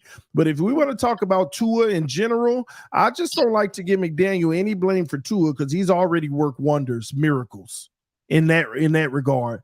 And real quick, before we move on, shout out to everybody watching. We are over 1,000 people tonight watching. Literally, it's crazy. We didn't expect 790 people on Twitter watching, 250 almost on YouTube right now, and one person on Twitch. That one person watching on Twitch right now, hi. Oh, man. So if you are on Twitter, though, I urge you to come over to the YouTube channel. That's where you can get the link if you want to join the show. Also, subscribe to the channel because we have content on a daily basis over here. Just letting you know, I know we don't go live often on Twitter, but I am live tonight on Twitter. So go over to the YouTube channel right now, TD Fins Talk. The Fins is PHINS. And hey, follow me on Twitter, by the way, because it's a lot of y'all watching right now. Come check me out on the YouTube channel. All right. But yeah, let me see here. Who is this? Dolphin Win. What you got on this? Thanks for having me. First and foremost, TD. Absolutely, bro. But I'm a piggyback off of what MJ said. Man, he took the words right out of my mouth, man. Trust and believe. I know a lot of us fans don't want to hear this, man. But we need to grab Penix Jr. I'm telling y'all, he's a lefty, just like Tua.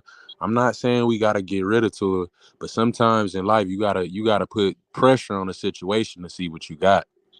And I feel like Penix and will challenge Tua and may the best man win. And it's a win-win situation because if Tua not giving us what we want, we can move on. You know what I mean? And we got Penix. and Penix beat him outright for the position, it is what it is. I feel like that's the best way than to throw all this money at him and to be shooting ourselves in the foot years later. Like wasted money. Yeah. And what kills me about it overall is that people are making excuses of why we shouldn't get Penix instead of trying to be figuring out why we should. I mean, I just don't understand. Another reason why I'm just not a big Tua guy is because our fan base is just going absolutely insane. And I feel like they put him above the team. Exactly. I feel like they put him above the team. And now I do hope that he just balls out to a level that no one can deny, and we all could just literally say, pay the man and let's figure it out with him. But here we are going into year 5 and we still don't know. Right. We still don't know. Now, some people claim they know, but they don't want to admit within their knowing, it's optimistically knowing. Exactly. Chargers know what they got in Herbert already. Bengals know what they got in Burrow. Yes. Who else he came in with? Jordan Love now. Jordan Love. Packers know what they have in him.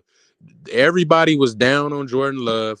He got his team to the postseason, and he showed tremendous progression, man. That's what you want in a quarterback. You want steps forward, not steps back and still questioning in year 5. That's my only thing, man. That's my only thing. So, hey, we right there knocking on the door. Let's do something that's going to get us through there. I'm tired of fans being okay with mediocre play. It was this Tua, not his play, but this situation reminds me of Ryan Tannehill all over again. They begged, they pleaded, give him a chance, give him a coach, give him an offensive coordinator. He ain't got no line. Look, if he can't dance, he can't dance, man. Stop trying to force people that can't dance to dance. That's all I'm saying. And we've seen Ryan Tannehill go to Tennessee, right? He got the O-line, he got the running game, he got a wide receiver. And just like Tua, when he had everything, Tannehill had the passer rating at 118 that year. Because we were raving last year about Tua had the highest passer rating at 105. Tannehill had a 118 in Tennessee. Right. He was a Pro Bowler in Tennessee. He actually, even though it wasn't him, won 2 playoff games. Come on. And he still wasn't the guy. And Tua ain't even done that stuff yet. And we out here still trying to claim he the guy. It's like, bro, I'm 35 years old, man. I've been a Dolphin fan since I was 6 years old. I grew up in the Dade County in Miami, Florida area. I live in Houston, Texas now. I wear my Dolphin stuff everywhere. Everybody asks me the same question. Like, man, what is it going to take to finally, get y'all there? It's like everybody else see it but us, some of us. We see it. We don't want to see it because we've rolled so hard. So many people rolled so hard that he is the guy and he can be the guy that they don't want to see anything. They want to see him succeed. And I understand that. It's like being a fan of a player. It's like being a huge fan of a player, right? And they're not playing well, but you're still hopeful. Come on. I'm telling you, I ain't no dummy. I know it. I was a Rajon Rondo fan from his inception in the league. Now, Rajon Rondo ain't the greatest of all time. He's one of the NFL storied players because of his accomplishments, 2 championships, and contributed in both. But I know what it feels like to want a player to succeed, and you're watching them, and then a point in their career where things ain't going all that well, and you're like, no, but he got it in him. He got it in him. And you're just hopeful all the time, right? That's how it is with Tua. They sit there on Sunday, and if that first quarter ain't going well, man, if we could just get one bomb to Tyreek, that'll make the stats look better. They're debating with themselves during the game. or the game start, Tua cooking, and then when he throw that pick, just don't throw one more, or it's gonna look bad today. People are gonna come at you. Right. They're having a mental fight with themselves to defend him. I know it because I've been in that position. But they got to realize it's not good for the team. It's not. One more point, and this all I'm going to say. What was it? The year before last, when we went to the playoffs and we traveled up there to Buffalo, Mhm. when Yeah. Tua was hurt. What people don't understand, and this says a lot, and if they can't see this, then they just don't know football. Bro, we almost beat a star-studded Buffalo team with our third-string quarterback in Skylar Thompson. I'll give you a better one. Skylar played better in the playoff game than Tua played in the playoff game. That's what I'm Facts. saying. That's what I was getting at. Like, come on, man. Y'all got to wake up. You got to wake up, Literally. Man. Thanks And for let's having be me, though, honest- TD. Thanks for coming through, homie. And let's be honest, people, even in that playoff game with Skylar, that's not act like Tyreek and Waddle and them wouldn't dropping major balls. Pause. And these are all facts. What's up, Jason? Hey, Jason said his mic wasn't working and he's here, but it must be still ain't working. Yeah, something ain't right, Jason. I can't hear you. Hey. Something ain't working for you, Jason, man. Sorry about that. All right, y'all. I'm about to get up out of here. But before I do, let me murder this guy real quick. He coming on here like he wants some better. He don't want that smoke, man. Here we He don't want go. that smoke. Hey, You this don't is cut, what bro. this is what they wanted. Hey, Tony know Two you gonna Throws. come in Let's here making get excuses. it.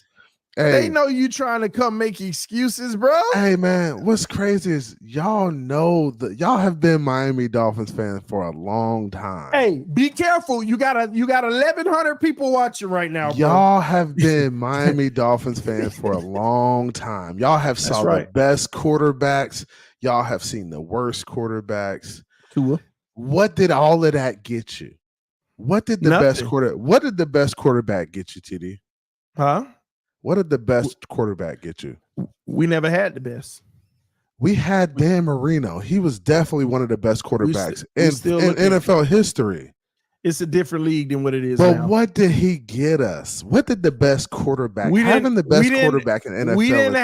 We didn't have the salary cap situation we have now. It's not about cap. It's about the players. It makes a difference. It's a players league. It's a players driven league. And we had tell the everybody best you want to sign Tua on a $60 million a year contract for 10 years, $600 million.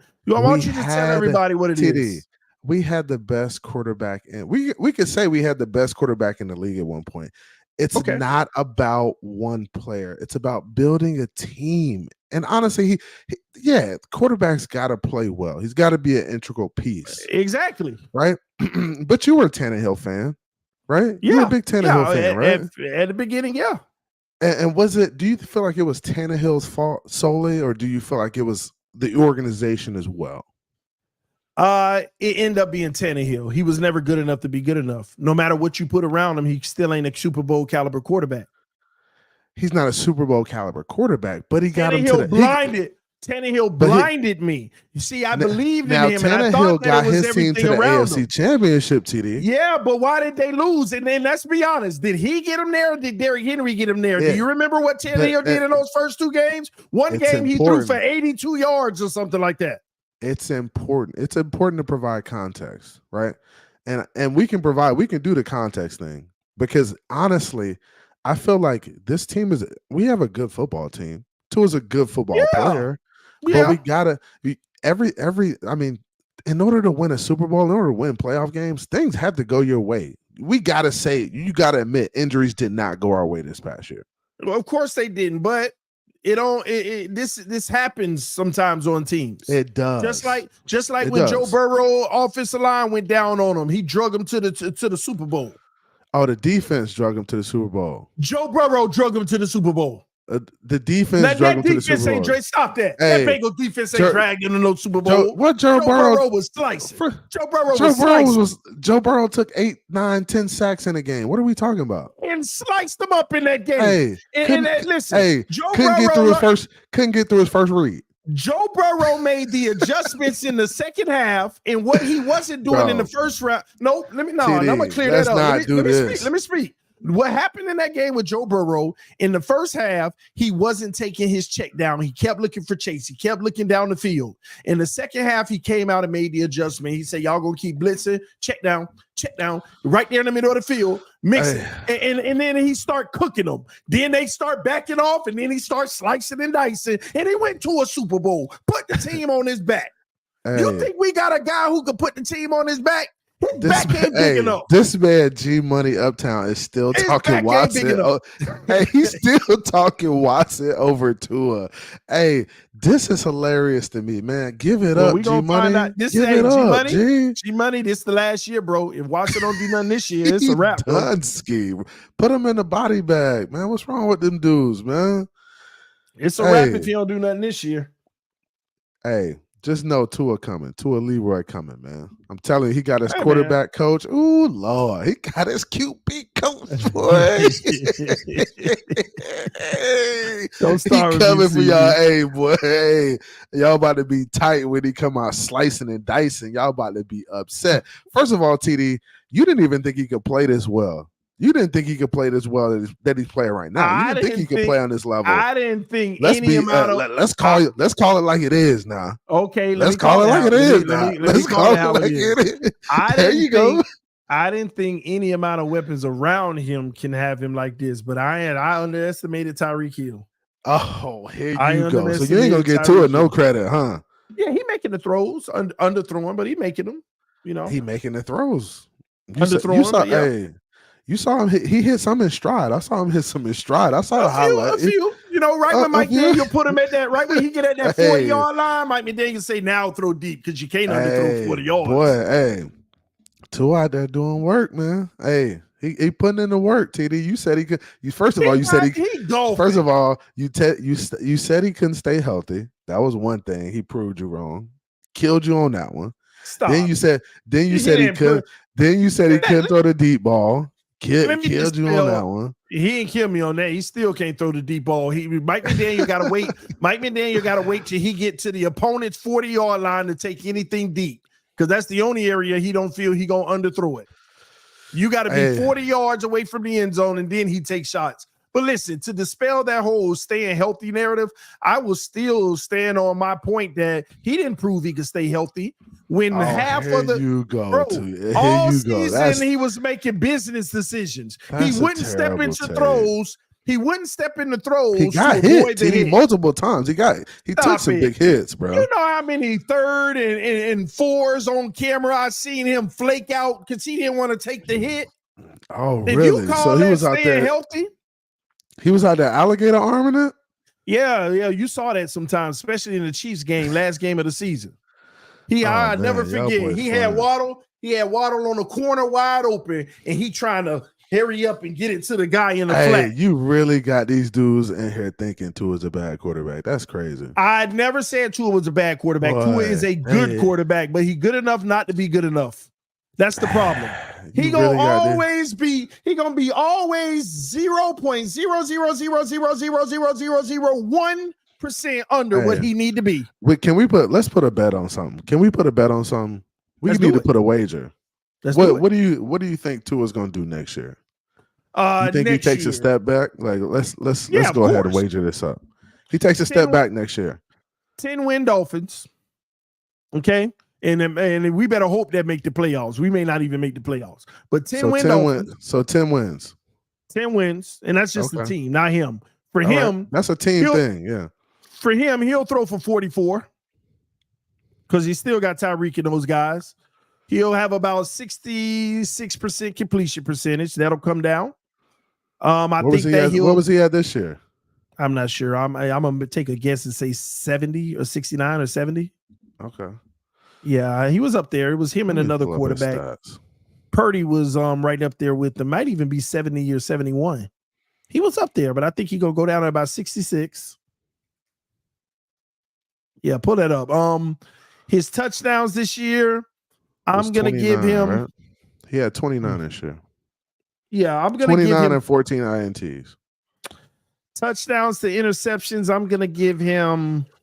I'm gonna give him 30 touchdowns this year.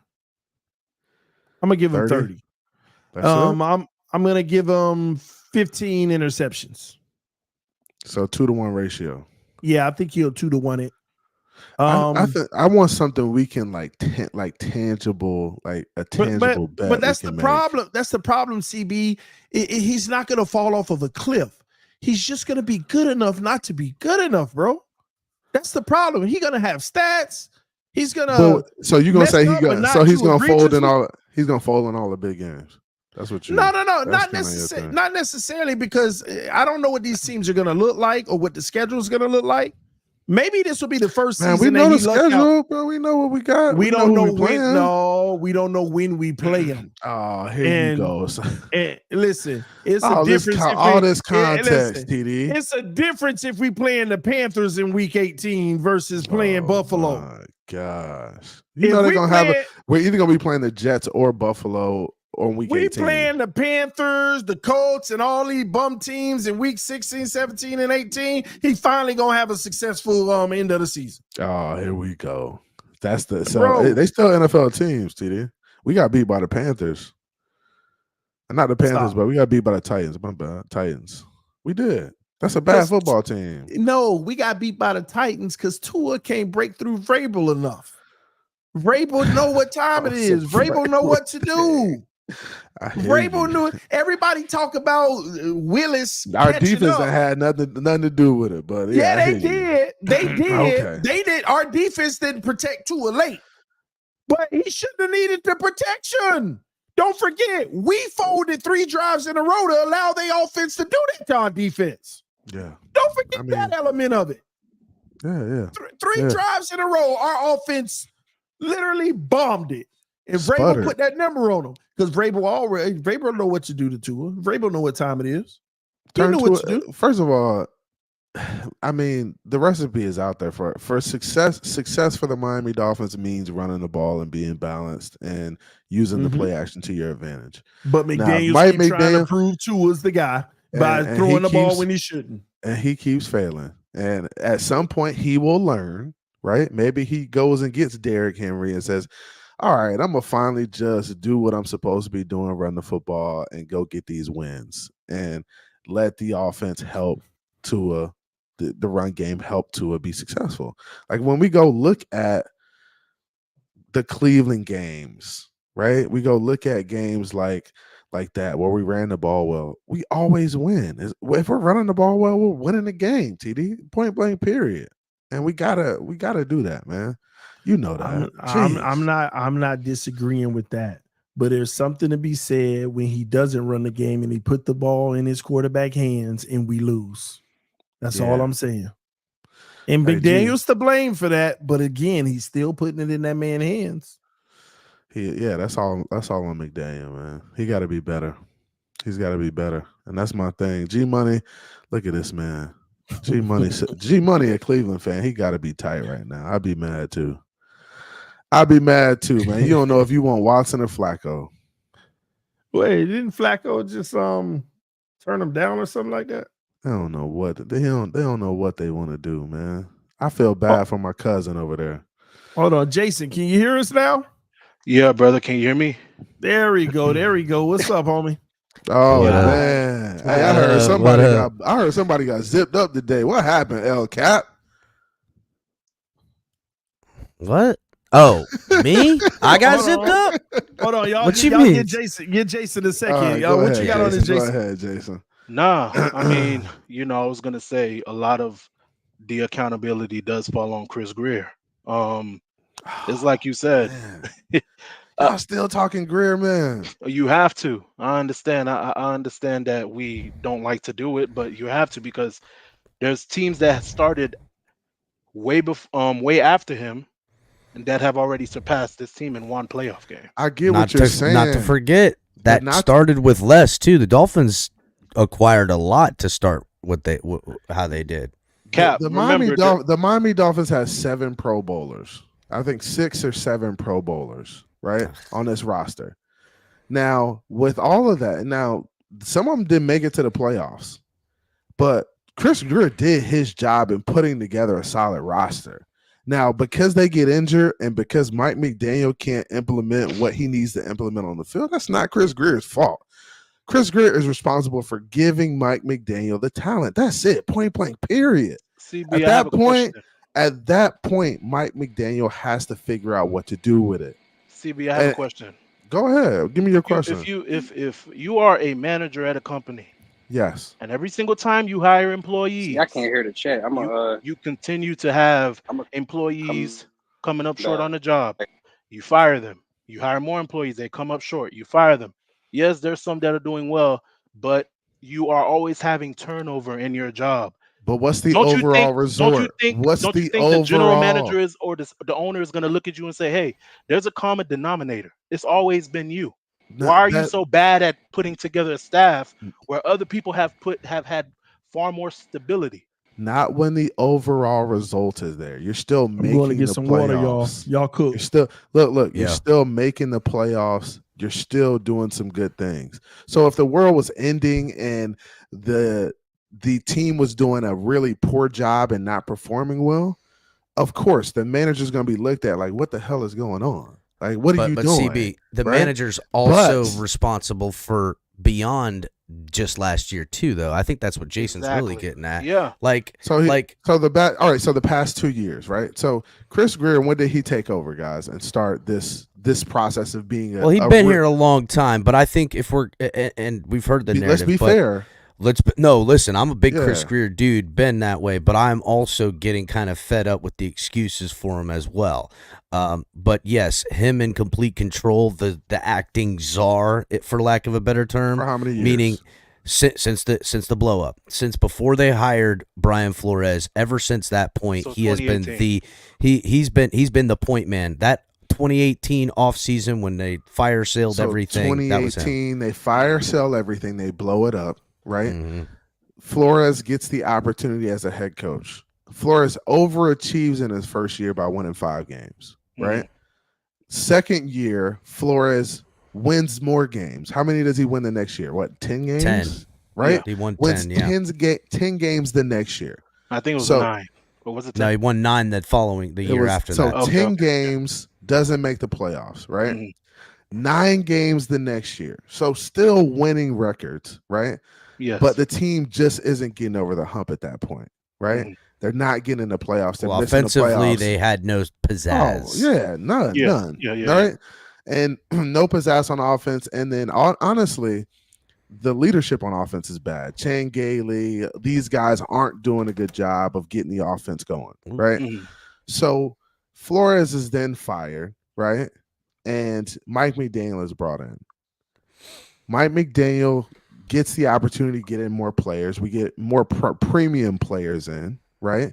We end up getting into the playoffs, squeaking into the playoffs. Honestly, in a year when we shouldn't have probably made the playoffs, right? With Tua being out all those games, how many teams have – there's very minimal teams that can have a starting quarterback go out and then find themselves in the playoffs, like competing. It's tough to do, right? Tough to do in the NFL, right? And then the next year we come back and like Tua's fully healthy, right? For the whole season, but everybody else around him is going down, right? So when you put it into context, like Chris Greer is for the most part doing his job and providing his coaches with the players they need to be successful. I'll play devil's advocate a little bit on this one, right? The reason we're in a position in the cap we are right now, and we're going to be losing players all over the place that were key position starters last year. And if you were a team that was on the 4th year of the rebuild the right way, that year would have not only been successful, but and it was successful in its own right. Let's call it for what it is. It wasn't an epic failure. The end left us wanting, that's for sure. Yeah. But here's the thing, right? I feel like, listen, Chris Greer's not stupid. He knows that, hey, I am going all in on my 4th year, really putting me in a bad position in my 5th of this rebuild for only the reason I think this, not just to be competitive, but to make up for firing a coach, coming in, concussions with the quarterback. They really went and lot. tried to have a makeup year with that fourth year and all of the stuff they had to do. So if we're looking at like a whole part per year, they had to steal some of what the fifth year was going to be to make the fourth year be as best as it could, because the first three were failures. You understand what I'm saying? And now we're paying for it in this fifth year because of the things we had to do to put ourselves in this position to make up for the fourth, for the failures of this organization. And that's just how I see it. So when we're looking at it like that, you're supposed to be a GM, you're supposed to be, all this stuff. And now, granted, he's gonna pull a rabbit out of his hat. Let's call it for this. Buddy knows how to do the magic. That's what he definitely does. He knows how to do the magic trick. But is it gonna be enough to improve from what we had last year? Because if it's not, and it's just a lateral move or a lesser move because of the cap situation we're in and the hard decisions we're going to have to make, then this is trending towards what we know as Dolphin fans. It's only getting harder from here. And who's going to be able to pull up and elevate this football team and this program to the next step?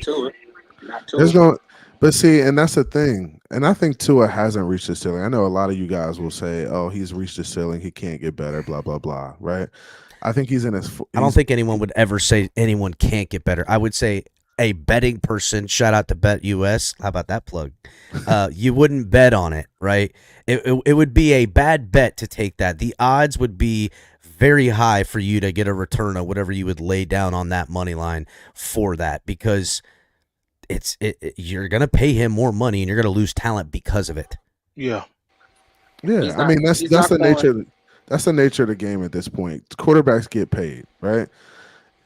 Yeah, but if but it's not. It is though. Like what? It is when you know you have an answer. But good quarterbacks get paid and are failures because their organization has put themselves in this exact position we're in, where they can't find a viable option, but they're going to have to retain what they have and hope that they can figure out the other stuff. And where does that usually end? It usually ends with the Jaguars with Blake Bortles. It usually ends with Derek Carr and the Raiders and other teams like that, where they purchase these guys, they pay these contracts because that's what the market says, and it never bears fruit. And they, next thing you know, everybody's out and they're redoing the whole thing over again. And a 7 year of my life was wasted once again.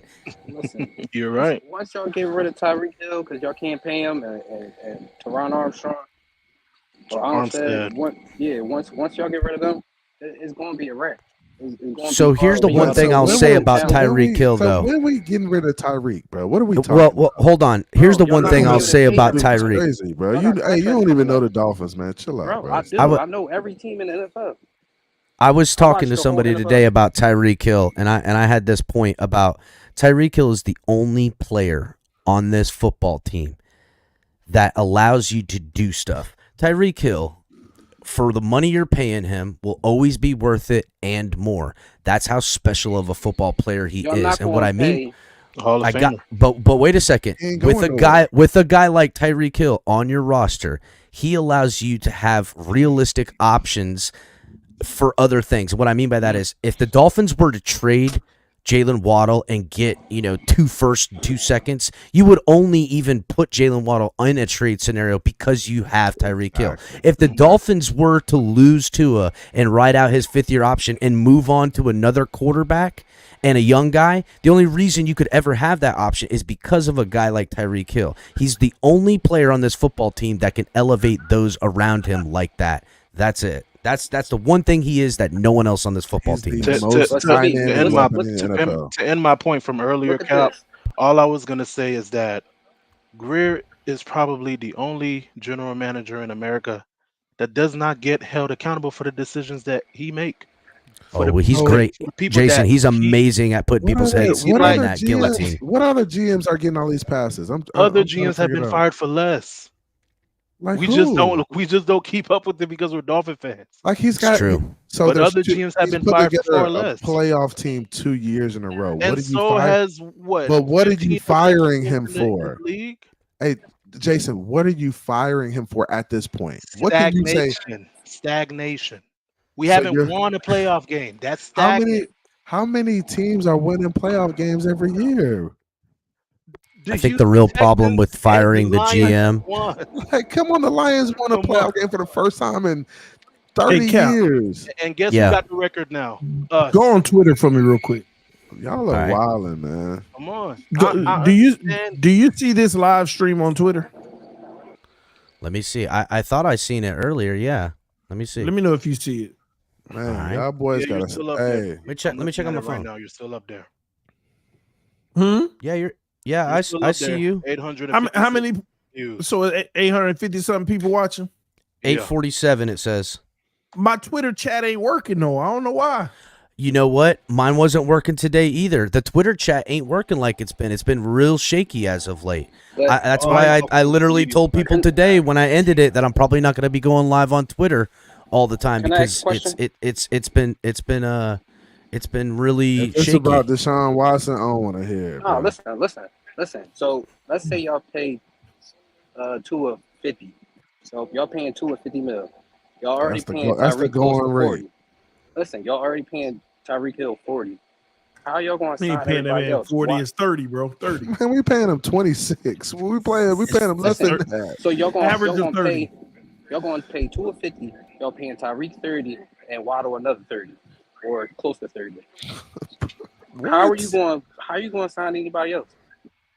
Y'all want the best offensive line. Y'all want the best linebackers. You want the best defensive tackles. Defensive And edges. I'm a proponent. I'm a proponent of you can't pay Tyreek and Waddle and make it work. That's okay. my So how that's are you, my that's thought what I'm saying. process. Once y'all lose Tyreek You Hill, can or can't.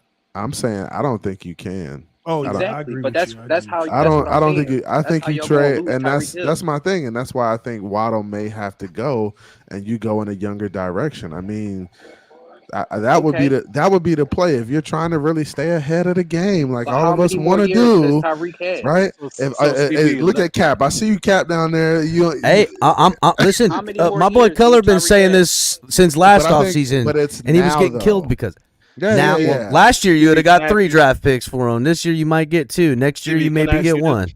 He's Can I still a ask you this? dog. Yeah, what's up? So we're coming to the conclusion that we're going to have to be bad somewhere in order to keep up with, because that's the nature of the game. You can't have elite on every level Yeah, of your you team. can't. Or Where are you you have guys? to be, Where or are you you have to guys be willing? young in elite, or you have to be Yeah. young, So right? where are Yeah, you and guys y'all missed willing your to take that opportunity. step back So on the defense? you want to know where I Where? think this team is willing to take a step back, and Dolphin fans are gonna cry from the The mountaintops. defense. The offensive line, The number offensive 1. line. Yep. Offensive line is gonna take the hit, and I don't think think you I I think think y'all gonna blame. Y'all gonna I don't blame think Tua you Wolves on the think we offensive can't, line. but I think they believe that they can, and rightfully now I with think it's Butch gonna be the Berry. defensive line. With Butch, God dang dog, Your knocking my defense Maybe camera already over. now. is average. With Butch So if Berry y'all and gonna this take a scheme hit, finally properly installed, I think they feel confident that they can make do with young guys that they draft and free agent Oh, guys yeah. that they bring in. I mean, I look at what agree with Lamb that. did. Look what Isaiah Wynn did, and I think they can get lucky with more guys like that because I feel like they finally got it But worked check out. this out: the Patriots had the least expensive O line for years, and they were winning football games. They were they still was good. developing They were them. good They were linemen, Right, though. and they were, they had a culture of and taking they pay cuts. drafted, Well, remember well. what was the They old had a dude's culture of name that taking pay left and their O line started suffering and they had to pay him an arm and a leg to come back? What's that? I can't They remember. drafted well, and that's what the Miami Dolphins need to do. They need to find a way to hit on But these y'all guys. already The showed y'all Patriots can't draft. drafted well? Patriots never drafted When it well. came to offensive line, yes, they did. No, they but had a guy that knew the scheme and was a hard-nosed coach and coached them well. Again, I can't remember the old-timer's name, but when he left for like a 4-year span, their offensive line nosedived, and Bill Belichick and Robert Kraft begged him to come back, and when he did, they started winning Super Bowls again. Was that So when Brady I'm telling tore his ACL? absolutely, Yeah. Jason, But and the that was Patriots- during that stretch. You're absolutely right. When Brady was they getting had smacked all over the place. They had a really good run where they did not pay their offensive line a lot of money at all, and They that's didn't how have to. Right, Look they at- didn't look- have to. They had but- they had a great system in place, and sometimes that's just enough, right? But look- Having a good system in place, having a good coach, having a good scheme that complements your offensive line. Sometimes that really does help, and I think Mike McDaniel Look at what does the a good Niners do, job. bro. Niners think got a Mike- good offensive line. Our offensive line isn't terrible, man. This man moving me all around. Dang, Nah, I TD, think chill we, out. we lost somebody, so it slivered us up. Yeah. But yeah, man, My bad, you're good. I just feel like, man, we're in a position. It's gonna be tough, but we're gonna get into more players, and the team's gonna be a little bit different. But we'll still find a way to win games. I trust Mike McDaniel when it comes to that. Let me say this real quick. Let me kind of shift gears to Tyreek Hill real quick, and something he said recently. Glad you're bringing this up on the pivot, right? I'm so happy. He actually said something I agree with, but we got to talk about this. He said that the Dolphins team were better than the Chiefs team. I actually agree with that on a roster. And it ain't had nothing to do with injuries while we lost. Well, see, all right. So when he said team was better, we were a better roster, but they were a better team. And that's right.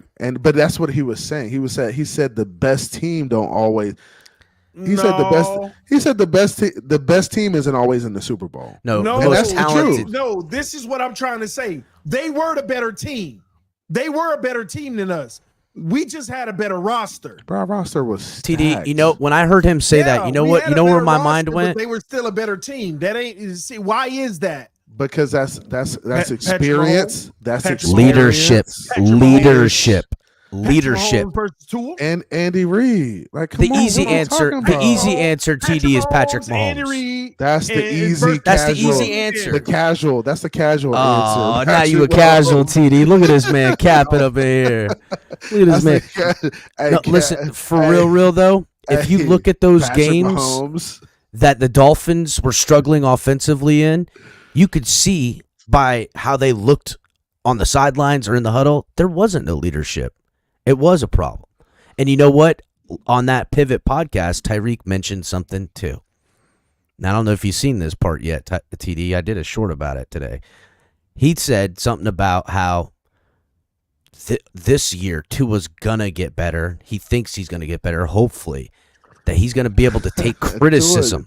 That he's going to be able, no, just listen. That Tua's going to be able to finally take criticism. That this team, finally take criticism. What bro, I don't listen. This was revolutionary that he was saying, bro. I'm telling you, it was revolutionary what he was saying because he essentially said, us in the huddle. I say something to him, right? And he was saying Tua and Patrick Mahomes. He said, when I was with Patrick Mahomes, we could get at each other and we hung out outside of the stuff. We were all close. He goes, Tua's finally we're getting close finally. This is year 3, TD. Finally getting close where he could be critical of the guy because you know what he said? And I know you don't swear on here, but he was like, F you, and then we don't talk for a week. We can't be like that. We gotta, this is word for word, F you. We don't talk again for a week. What are you talking about right now? Hold on. Who said what? He's talking about in the huddle. They are critical, and they have stuff. I need you to do this, need you to do that, and you got to be able to listen and hear me, and we got to have a better relationship on and off the field so you can understand that my criticisms aren't for you to get in your feelings about. Basically, that's basically what he said. All right, you gotta send me this clip. Send it to me. It's literally TD. Pull up on your phone and look on my thing right now. I'm gonna send it to you real quick because you'll hear it. It's literally like a 40-second long clip, dude. It'll blow your mind. Where is on Twitter? I'm gonna send it to you on Twitter. It's out there. Now, I watched a little bit of the clips, right? And Tyreek did get kind of candid, right? He did get kind of candid. He was saying like, no, he got real is what he did. He got like, real. He spilled the beans is what he did. He was like, me now. He said, me and Mahomes hung out. He was like, we hung out. He was like, me and Tua kind of don't hang out like that.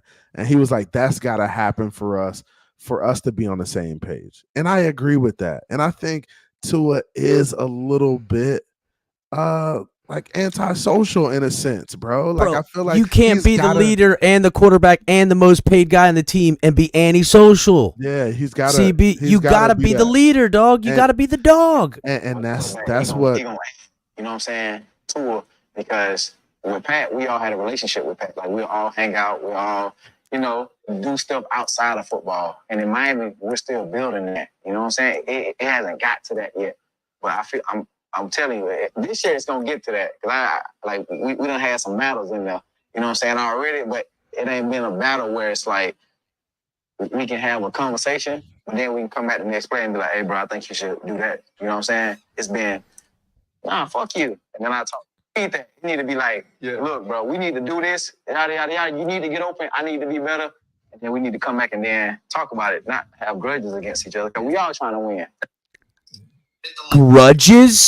Grudges against each other in the huddle? Are you? This is year 3. That's Tyreek Hill. I thought the organization was showing them being buddy. TD. Look at TD's got bewilderment in his face right now. That's a bewilderment. Look. Yeah, I got to do a live stream on it tomorrow. Yeah, we gonna. Oh boy, yeah, what you do, buddy? Because I was gonna go live a little bit ago, and that came right across. I was like, oh my god, I can't believe we just said that. Yo, can you believe that? Okay, let me say this though. Let me say this. Here we I ain't gonna lie. The stuff I've been hearing lately, Tua is a lot more feisty than people know.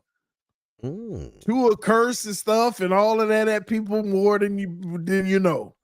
From what I'm hearing.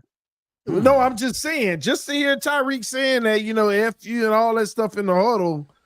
Man, like I like fiery. I just learned how Tua was talking back to Flores. He wasn't holding punches either.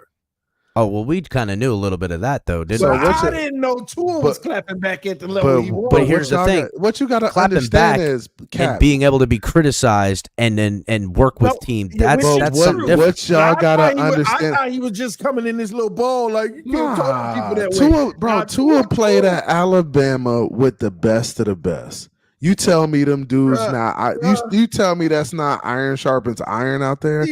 Playing under Nick Saban. That is not the same Nick Saban that was in Miami, bro. It's not. That is a hard. Playing for Saban, I don't care where you play, at what level, at what time you play for Saban. He's gonna coach your ass hard, and you're gonna have to get after it. Sure, but he ain't the Nick Saban of old either, bro. Let's be real. Mike McDaniel is not nothing compared to Saban. Point blank. Period. I ain't no debate. Oh, no debate. Clip it. Ain't no just nothing when it comes to it. So Tua, that shouldn't bother him at all. That's part of the game, bro. It's gonna be feisty. It's gonna get heated in the when you're in the heat of the battle. That shit happens, bro. Like Tua, you gotta step up, you gotta perform. Tyreek, you gotta catch the ball. Like there's a number of different people you can blame. These all offensive linemen got to block. McDaniel, you got to call the plays. All of y'all got to be working, man. And that's the thing I don't like. No, but let's be CB. Come on, bro. Bro, they got to get it together. The offense got to figure it out. But who was telling who F you?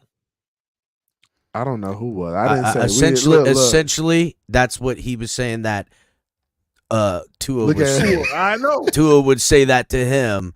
But then it was like, oh, we ain't talking for a while. Like there was a disconnect because of criticism. Tyreek going to him. Because Tyreek was holding him accountable. That's right.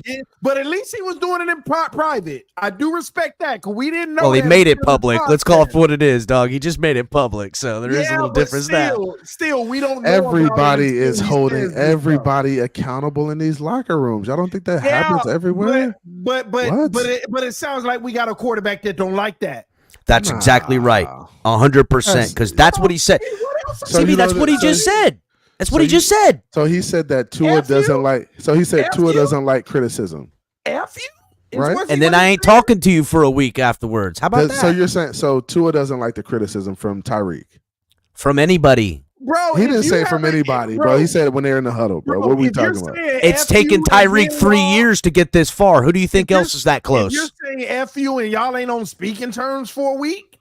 Come on, bro. Something ain't cool there. Something ain't right. He's getting Tua Tagovailoa getting in his feelings, bro. And there's a lot of people in this fan base that act that same way. A lot of people in this fan base act the same way, which is why they like him and identify so much. They feels, not able to take criticism and understand that it's coming from a place that's not words harm me type of nonsense we got going around in these streets, where you can be an adult and then go, you know what? Either A, get mad at it and prove them wrong, or B, take the criticism and try to work on it. Other than that, this crybaby softness where I don't want to hear it, I don't like that, man. Man, Tua's the same dude who told Flores off. He's the same dude who snapped back said, Yeah, but hey, CB, like, see, come on, bro. Like, this is the problem I have with you, CB, when we be debating, okay? Bro, at what point do you not make an excuse for what you hear? You literally just heard Tyreek Hill saying that basically he's trying to be a leader, holding accountable, and he's getting an FU, and then we can go a few days without talking. In what world is that acceptable? first of all, I didn't hear Tyreek say, oh, I'm holding Tua accountable. Well, and I get an either way, FU, bro, and then he don't talk to me for a week. I didn't hear that, bro. That's He not said what he was said.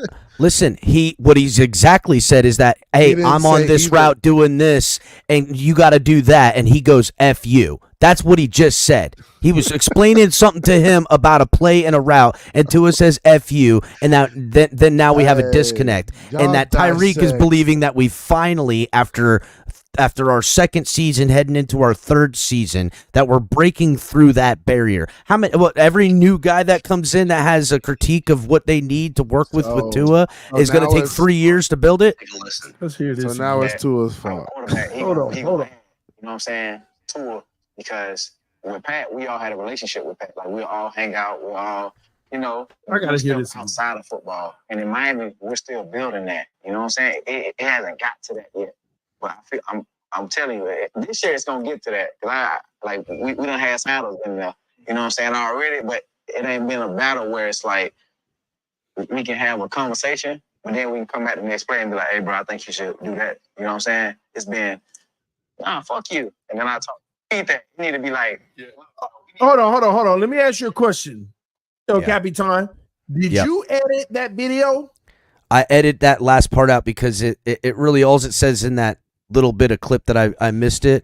It's because the camera angle changed and it didn't work well in that video. But all he said was literally, it's like a 2-second thing where he says, and then we don't speak to each other for a week. That's what he says. Yeah. Here, I got you. I need the whole video. Hey, I'm telling y'all, hey, I'm gonna have Tyreek on. I'm gonna have Tyreek on my show, and we gonna, and we gonna sit down and talk about it. We're gonna have a real conversation. And I think, but what if he confirms that, CB? Then how do you feel? What are your thoughts if he confirmed that? Don't entertain him. He ain't getting no Tyreek Hill nowhere, bro. What is he saying, capping right I'm gonna now? have Tyreek Hill on the show, bro. When I have him on the show, CB connected. I know what he's talking about right now. So we gonna have look. So I'm gonna have Tyreek on the show. We're gonna have a conversation now. I'm gonna ask him the question, and what I'm gonna ask him is a football question. Hey, I know in the heat of battle, things it gets heated, right? When you're in the huddle and you're trying to make plays, it gets heated. It gets heated on the sideline. Is this normal for you guys, or is this something that you are trying to still work through, build camaraderie, trying to figure that out? Because I think those are the conversations that need to be had. That's a coaching question to the answer, knowing he's not going to leading the witness. Leading the witness. Like, what's going on? Like, come here, on, this bro. is the full minute clip. Here it is. one thing that the quarterback he gonna add, you know what I'm saying, to because with Pat, we all had a relationship with Pat. Like, we all hang out, we all, do stuff outside of football. And in Miami, we're still building that. You know what I'm saying? It hasn't got to that yet. But I'm telling you, this year it's gonna get to that. Cause we done had some battles in there, you know what I'm saying, already, but it ain't been a battle where it's like we can have a conversation, but then we can come back the next play and be like, hey, bro, I think you should do that. You know what I'm saying? It's been, nah, fuck you. And then I'll talk to you later. You know what I'm saying? On the next week. And we don't need that. It need to be like, look, bro, we need to do this. Yada, yada, yada. You need to get open. I need to be better. And then we need to come back and then talk about it, not have grudges against each other. Because we all trying to win. That's the best. We all trying to win, man. You know what I'm saying? Being able to have them tough conversations, you know what I'm saying, is needed, I feel like, bro. Because they got us better when Pat did it. It made me want to kick his ass, but it made me want to get better, man. So you hear what he said there? Having the tough conversations, and people who can't have tough conversations are inherently soft. If you can't have tough conversations, it's because you're soft. He's talking about the quarterback, by the way, for the people in the chat saying he wasn't talking about Tua, because he said, I need to get open and you need to be better. Exactly. That's quarterback wide receiver conversation. When I had Tyreek on the show, bro, I'm gonna ask him about it. TD, send me the question. That is a non-edited clip right from the Pivot podcast. Yeah, that's exactly what it was. Not hold grudges. And yeah, there has been that is confirmation, and you can verify later. And I can guarantee you, there is relationship building going on. Like, of course, there's gonna be some grudges. There's gonna be some back and forth. That's a part of the game. What are they going steady now, dog? They going steady now. That's a part of that. Tua got personal. You think that Tua wife letting Tua go hang out with Tua Tyreek gotta on the hang. field and all? Nah, get up out of here, bro. They live in two different lifestyles, bro. Let's get real. Tua will be hanging out this offseason. I can guarantee you that. Well, they're both married men now. They're both married men now, so maybe there'll be a little bit Tua of gonna be hanging out. I'm telling you. I already told Tyreek, hey, send the driver to go get him, kidnap him, take him out for the night. You know what, CB? You gotta love CB and his constitution for standing up for Tua. I mean, the man is never getting off that square. Hey, man, he will Tua's find my guy, every man. excuse in the book. Tua could be holding the bloody knife and be like, he didn't do it. He did. It's like he's your kid, dog. You're like your kid knocking on your door, running from the police. My kid didn't do nothing. Tua need to hang out with me, Cap, and some other cats. Tua need to hang out with us. We'll let him. Yeah, he do. Yeah, he do. I'm telling you, I'll be showing him how to. I'll be showing him how to get it in. Boy. Yeah. Bring your bail money, dog. Bring your bail money. Bring the bail money. Tua ain't finna be hanging out off the field. I'm telling you, they gonna go to an offensive lunch or something like that. But ain't finna be. But you gotta understand too. Tua got a young kid, man. But you know what camaraderie is. Tua got a young kid. You know how the wives be. Look, Tua's over there at that PowerPoint meeting on Thursday, not out at the freaking Top Golf playing with the boys. You know how your wives be when you had that baby, especially when you had that first baby and they young, bro. Your wife be like, bro, you better stay your butt at the crib. You ain't going nowhere. I got a young baby. I ain't trying to go nowhere. What you mean, dog? Right, but Tua about to hang out now. No, he ain't. Tua about to hang out now. Watch. He already out there. You saw him. What are they gonna do? Go golf? They gotta go golf. You saw him at the Pro Bowl braided up. You know, he was out at the golf match. See, that's the thing, CB. See, CB. That's the thing, dog, because you're saying he's braided up, so now you've put him in like he's kind of Tyreek and ready to wild out. Listen, yeah, that's kind of what you implied. It is kind of what you implied, right? And here's the deal: this organization has been pushing this Tyreek Hill and Tua Tagovailoa bromance in front of our face these last 2 years. Well, Tyreek Hill is saying, well, next year's going to be the year we're actually going to have that real bromance. I'm going to be able to tell him criticisms. Let's be honest here. First of all, we know what camaraderie looks like off the field for athletes. What is that? They clubbing, they hanging out together, they doing the social life stuff. Golfing. Tyreek don't golf. It don't even look like it. Listen, because we know what activities Tyreek may like. Putt. Video games. He could be playing video games with him. We know Tyreek be playing video games. If it ain't a golf simulator, it ain't happening. Listen.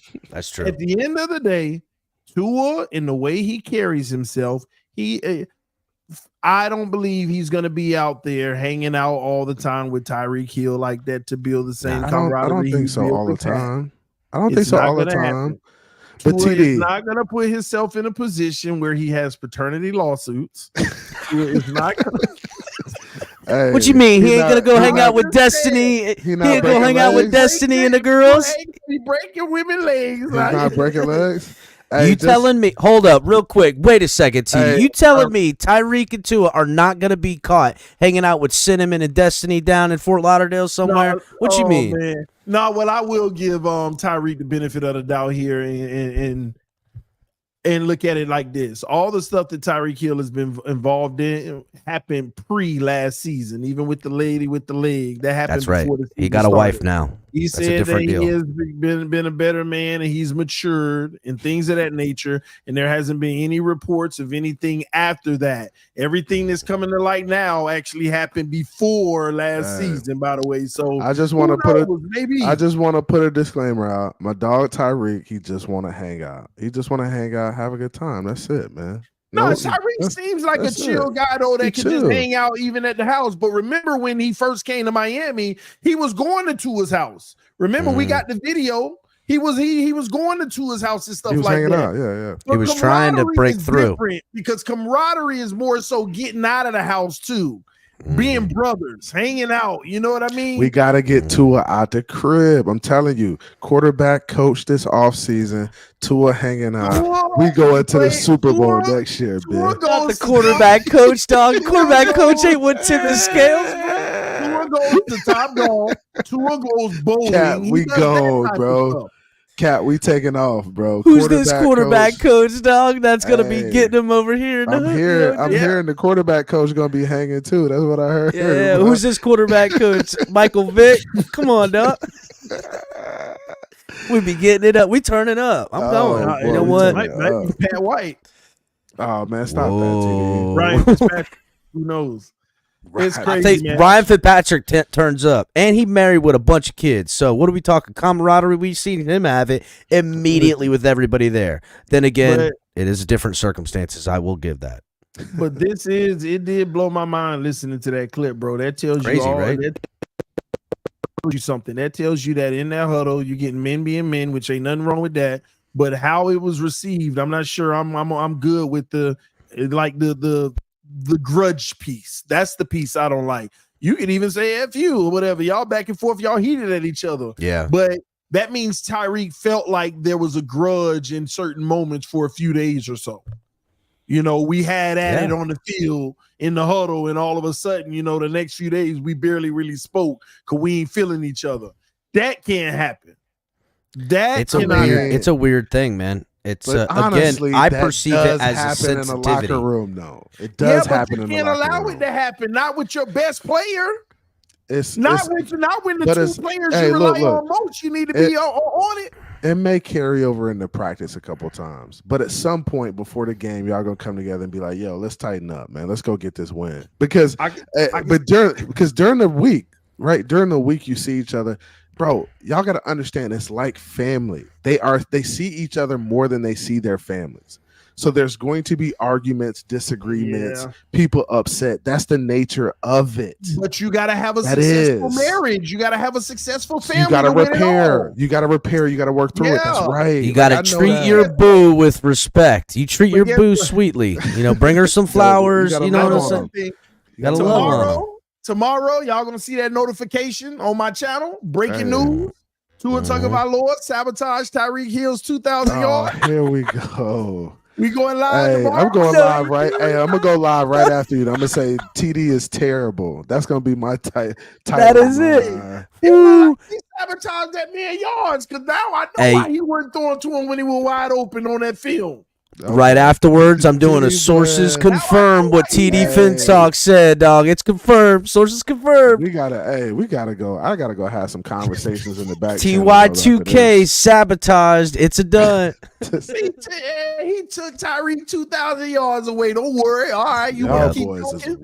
Tyreek Hill. Hey, I heard. You know what, TD? I heard that Tyreek Hill wasn't really injured at the end of the year. That he was just feeling some kind of way because how Tua was. You can't talk to people like that, Tua. You can't talk to people like that, bro. The TFTG narratives coming out in this episode right here, boy, is on. What you mean, dog? Oh, we having a good time. Hey, listen, man, we ain't finna be too much longer. We about to get up out of here soon, man, because you know what? I've been live for 3 hours and 5 minutes now. I told my wife, hey, I got breaking news. We trying to bring in a tight end. I'm finna go live for about 15, 20 minutes. You're like, all right, when you're done, we can watch our movie. And here we are, 3 hours and 5 minutes later, and I gotta go out there and doing some makeup. You doing some makeup. Somebody getting their feet rubbed and some flowers. That's what I know. I just gotta hand over my debit card to Sephora or Amazon. Ulta. Go ahead. You got to just scroll through those Amazon charges for an extra day or two. I got you, dog. Couple extra packages at the door. It's wild, though. Hey, but listen, man, it's crazy, though, that we have 936 people watching on Twitter right now. I don't know what's been. The chat doesn't work, though. The Twitter chat doesn't work for some reason. I know. It's weird. But 933. Oh, I'm all live. Man, I don't know who that beautiful sounding voice was, man. 940 people watching on Twitter right now, 254 on YouTube. Hopefully YouTube can start sending my notifications out. But if you're not a YouTuber, go on YouTube, download the app, whatever it may be, go subscribe to the channel on YouTube. I know we just added like 20-something subs, but if you're one of the 900 and some people on Twitter, go to YouTube and download. Well, go ahead and subscribe on YouTube to the channel. Follow me on Twitter as well. That way you can get all the content. Make sure you go to the Fins Tailgate, the homie at the bottom. Go to that channel as well. And Fins Take with CB83, always dropping gems. And both of these guys, by the way, they go live at night. I know a lot of y'all night owls right now, so these are the guys that be running shows, having panels, and having a lot of people in at night. So y'all go check them out. Make sure you go subscribe, man, and y'all do your thing, man. But yeah, it's crazy tonight. 1,200 people in the live right now. I ain't know the Twitter was kicking like this right now. I heard Twitter, Facebook, and Instagram was down. But bro, I was live. I was live on my Twitter too, and it was popping. Like I had over 125 or something, and it's never really popping like that on Twitter. And I didn't get nobody coming through. It was weird. But the chats are down, I believe, if I'm not mistaken, on Twitter. So yeah. But I think a lot of people moving over to Twitter because Facebook and all that, they've been having major issues or something like that. So Mark Zuckerberg better tighten up, bro. What you doing, dog? Is it completely down or something? I don't know. I heard it's back up, but I'm kind of a conspiracy guy, boys. You guys gotta know that about. I got some conspiracies on why this is happening. We'll talk about that a day. Got nothing to do with football, but I think it's got something to do with other stuff going around. If you catch my drift. So yeah, interesting. Well, hey, that's how it is out here, man. We just sit back, relax, and wait on the facts. So. Hey, that was a sit back, relax. That was good. You need to coin that. You know what? I'm stealing that. No, I'm just kidding. That's good. I'm actually gonna put that as a bar. Sit back, that relax, and wait on the facts. I like it. Yeah. Okay, that's what I'm talking about. All right, y'all. Well, thanks for coming through. Any last words, CB?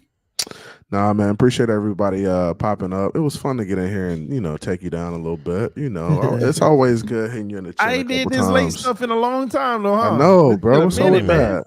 I know you gotta kick it a little bit later sometimes, man. I ain't gonna lie, bro. I be so busy now, bro. I'm tired of so many different He big timing us, Cap. He big timing us. He's busy, dog. What you mean? Listen, I get it. I'm just happy you make time for us little people. That's all, Right? I feel great. You know what? I will take the criticisms. I won't be upset like Tua at Tyreek, dog. I appreciate you. Mr. BetUS. Give me your last words, Cap.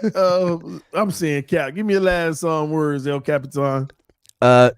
Just I appreciate you having it open. I'm glad you in the late night and stuff like that. Check me out, Fins Tailgate, hanging out over there. Everybody watching on Twitter, make it over to YouTube. They're obviously having problems just like Facebook.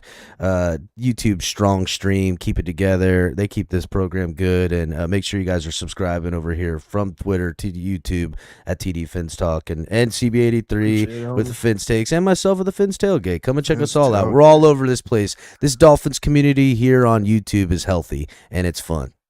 Always a good time. Yes. So again, thank y'all for tuning in tonight. I'm glad that we can provide some great content for everyone. We love you all. We appreciate you all. Help me get to 28,900 subs. I'm only 20 away. So let's get CB83 to the 2K mark. What's your next threshold, El Cap? Probably 65. We're about 300 away from that. Ooh, y'all boys moving. Them boys doing numbers over there. Yeah, dog. Push it, ladies and gentlemen. Y'all go show love. If they rock with TD, hey, y'all go rock with them. All right. I appreciate y'all. I'll see y'all tomorrow. Back at it once again. Peace. We are out. You.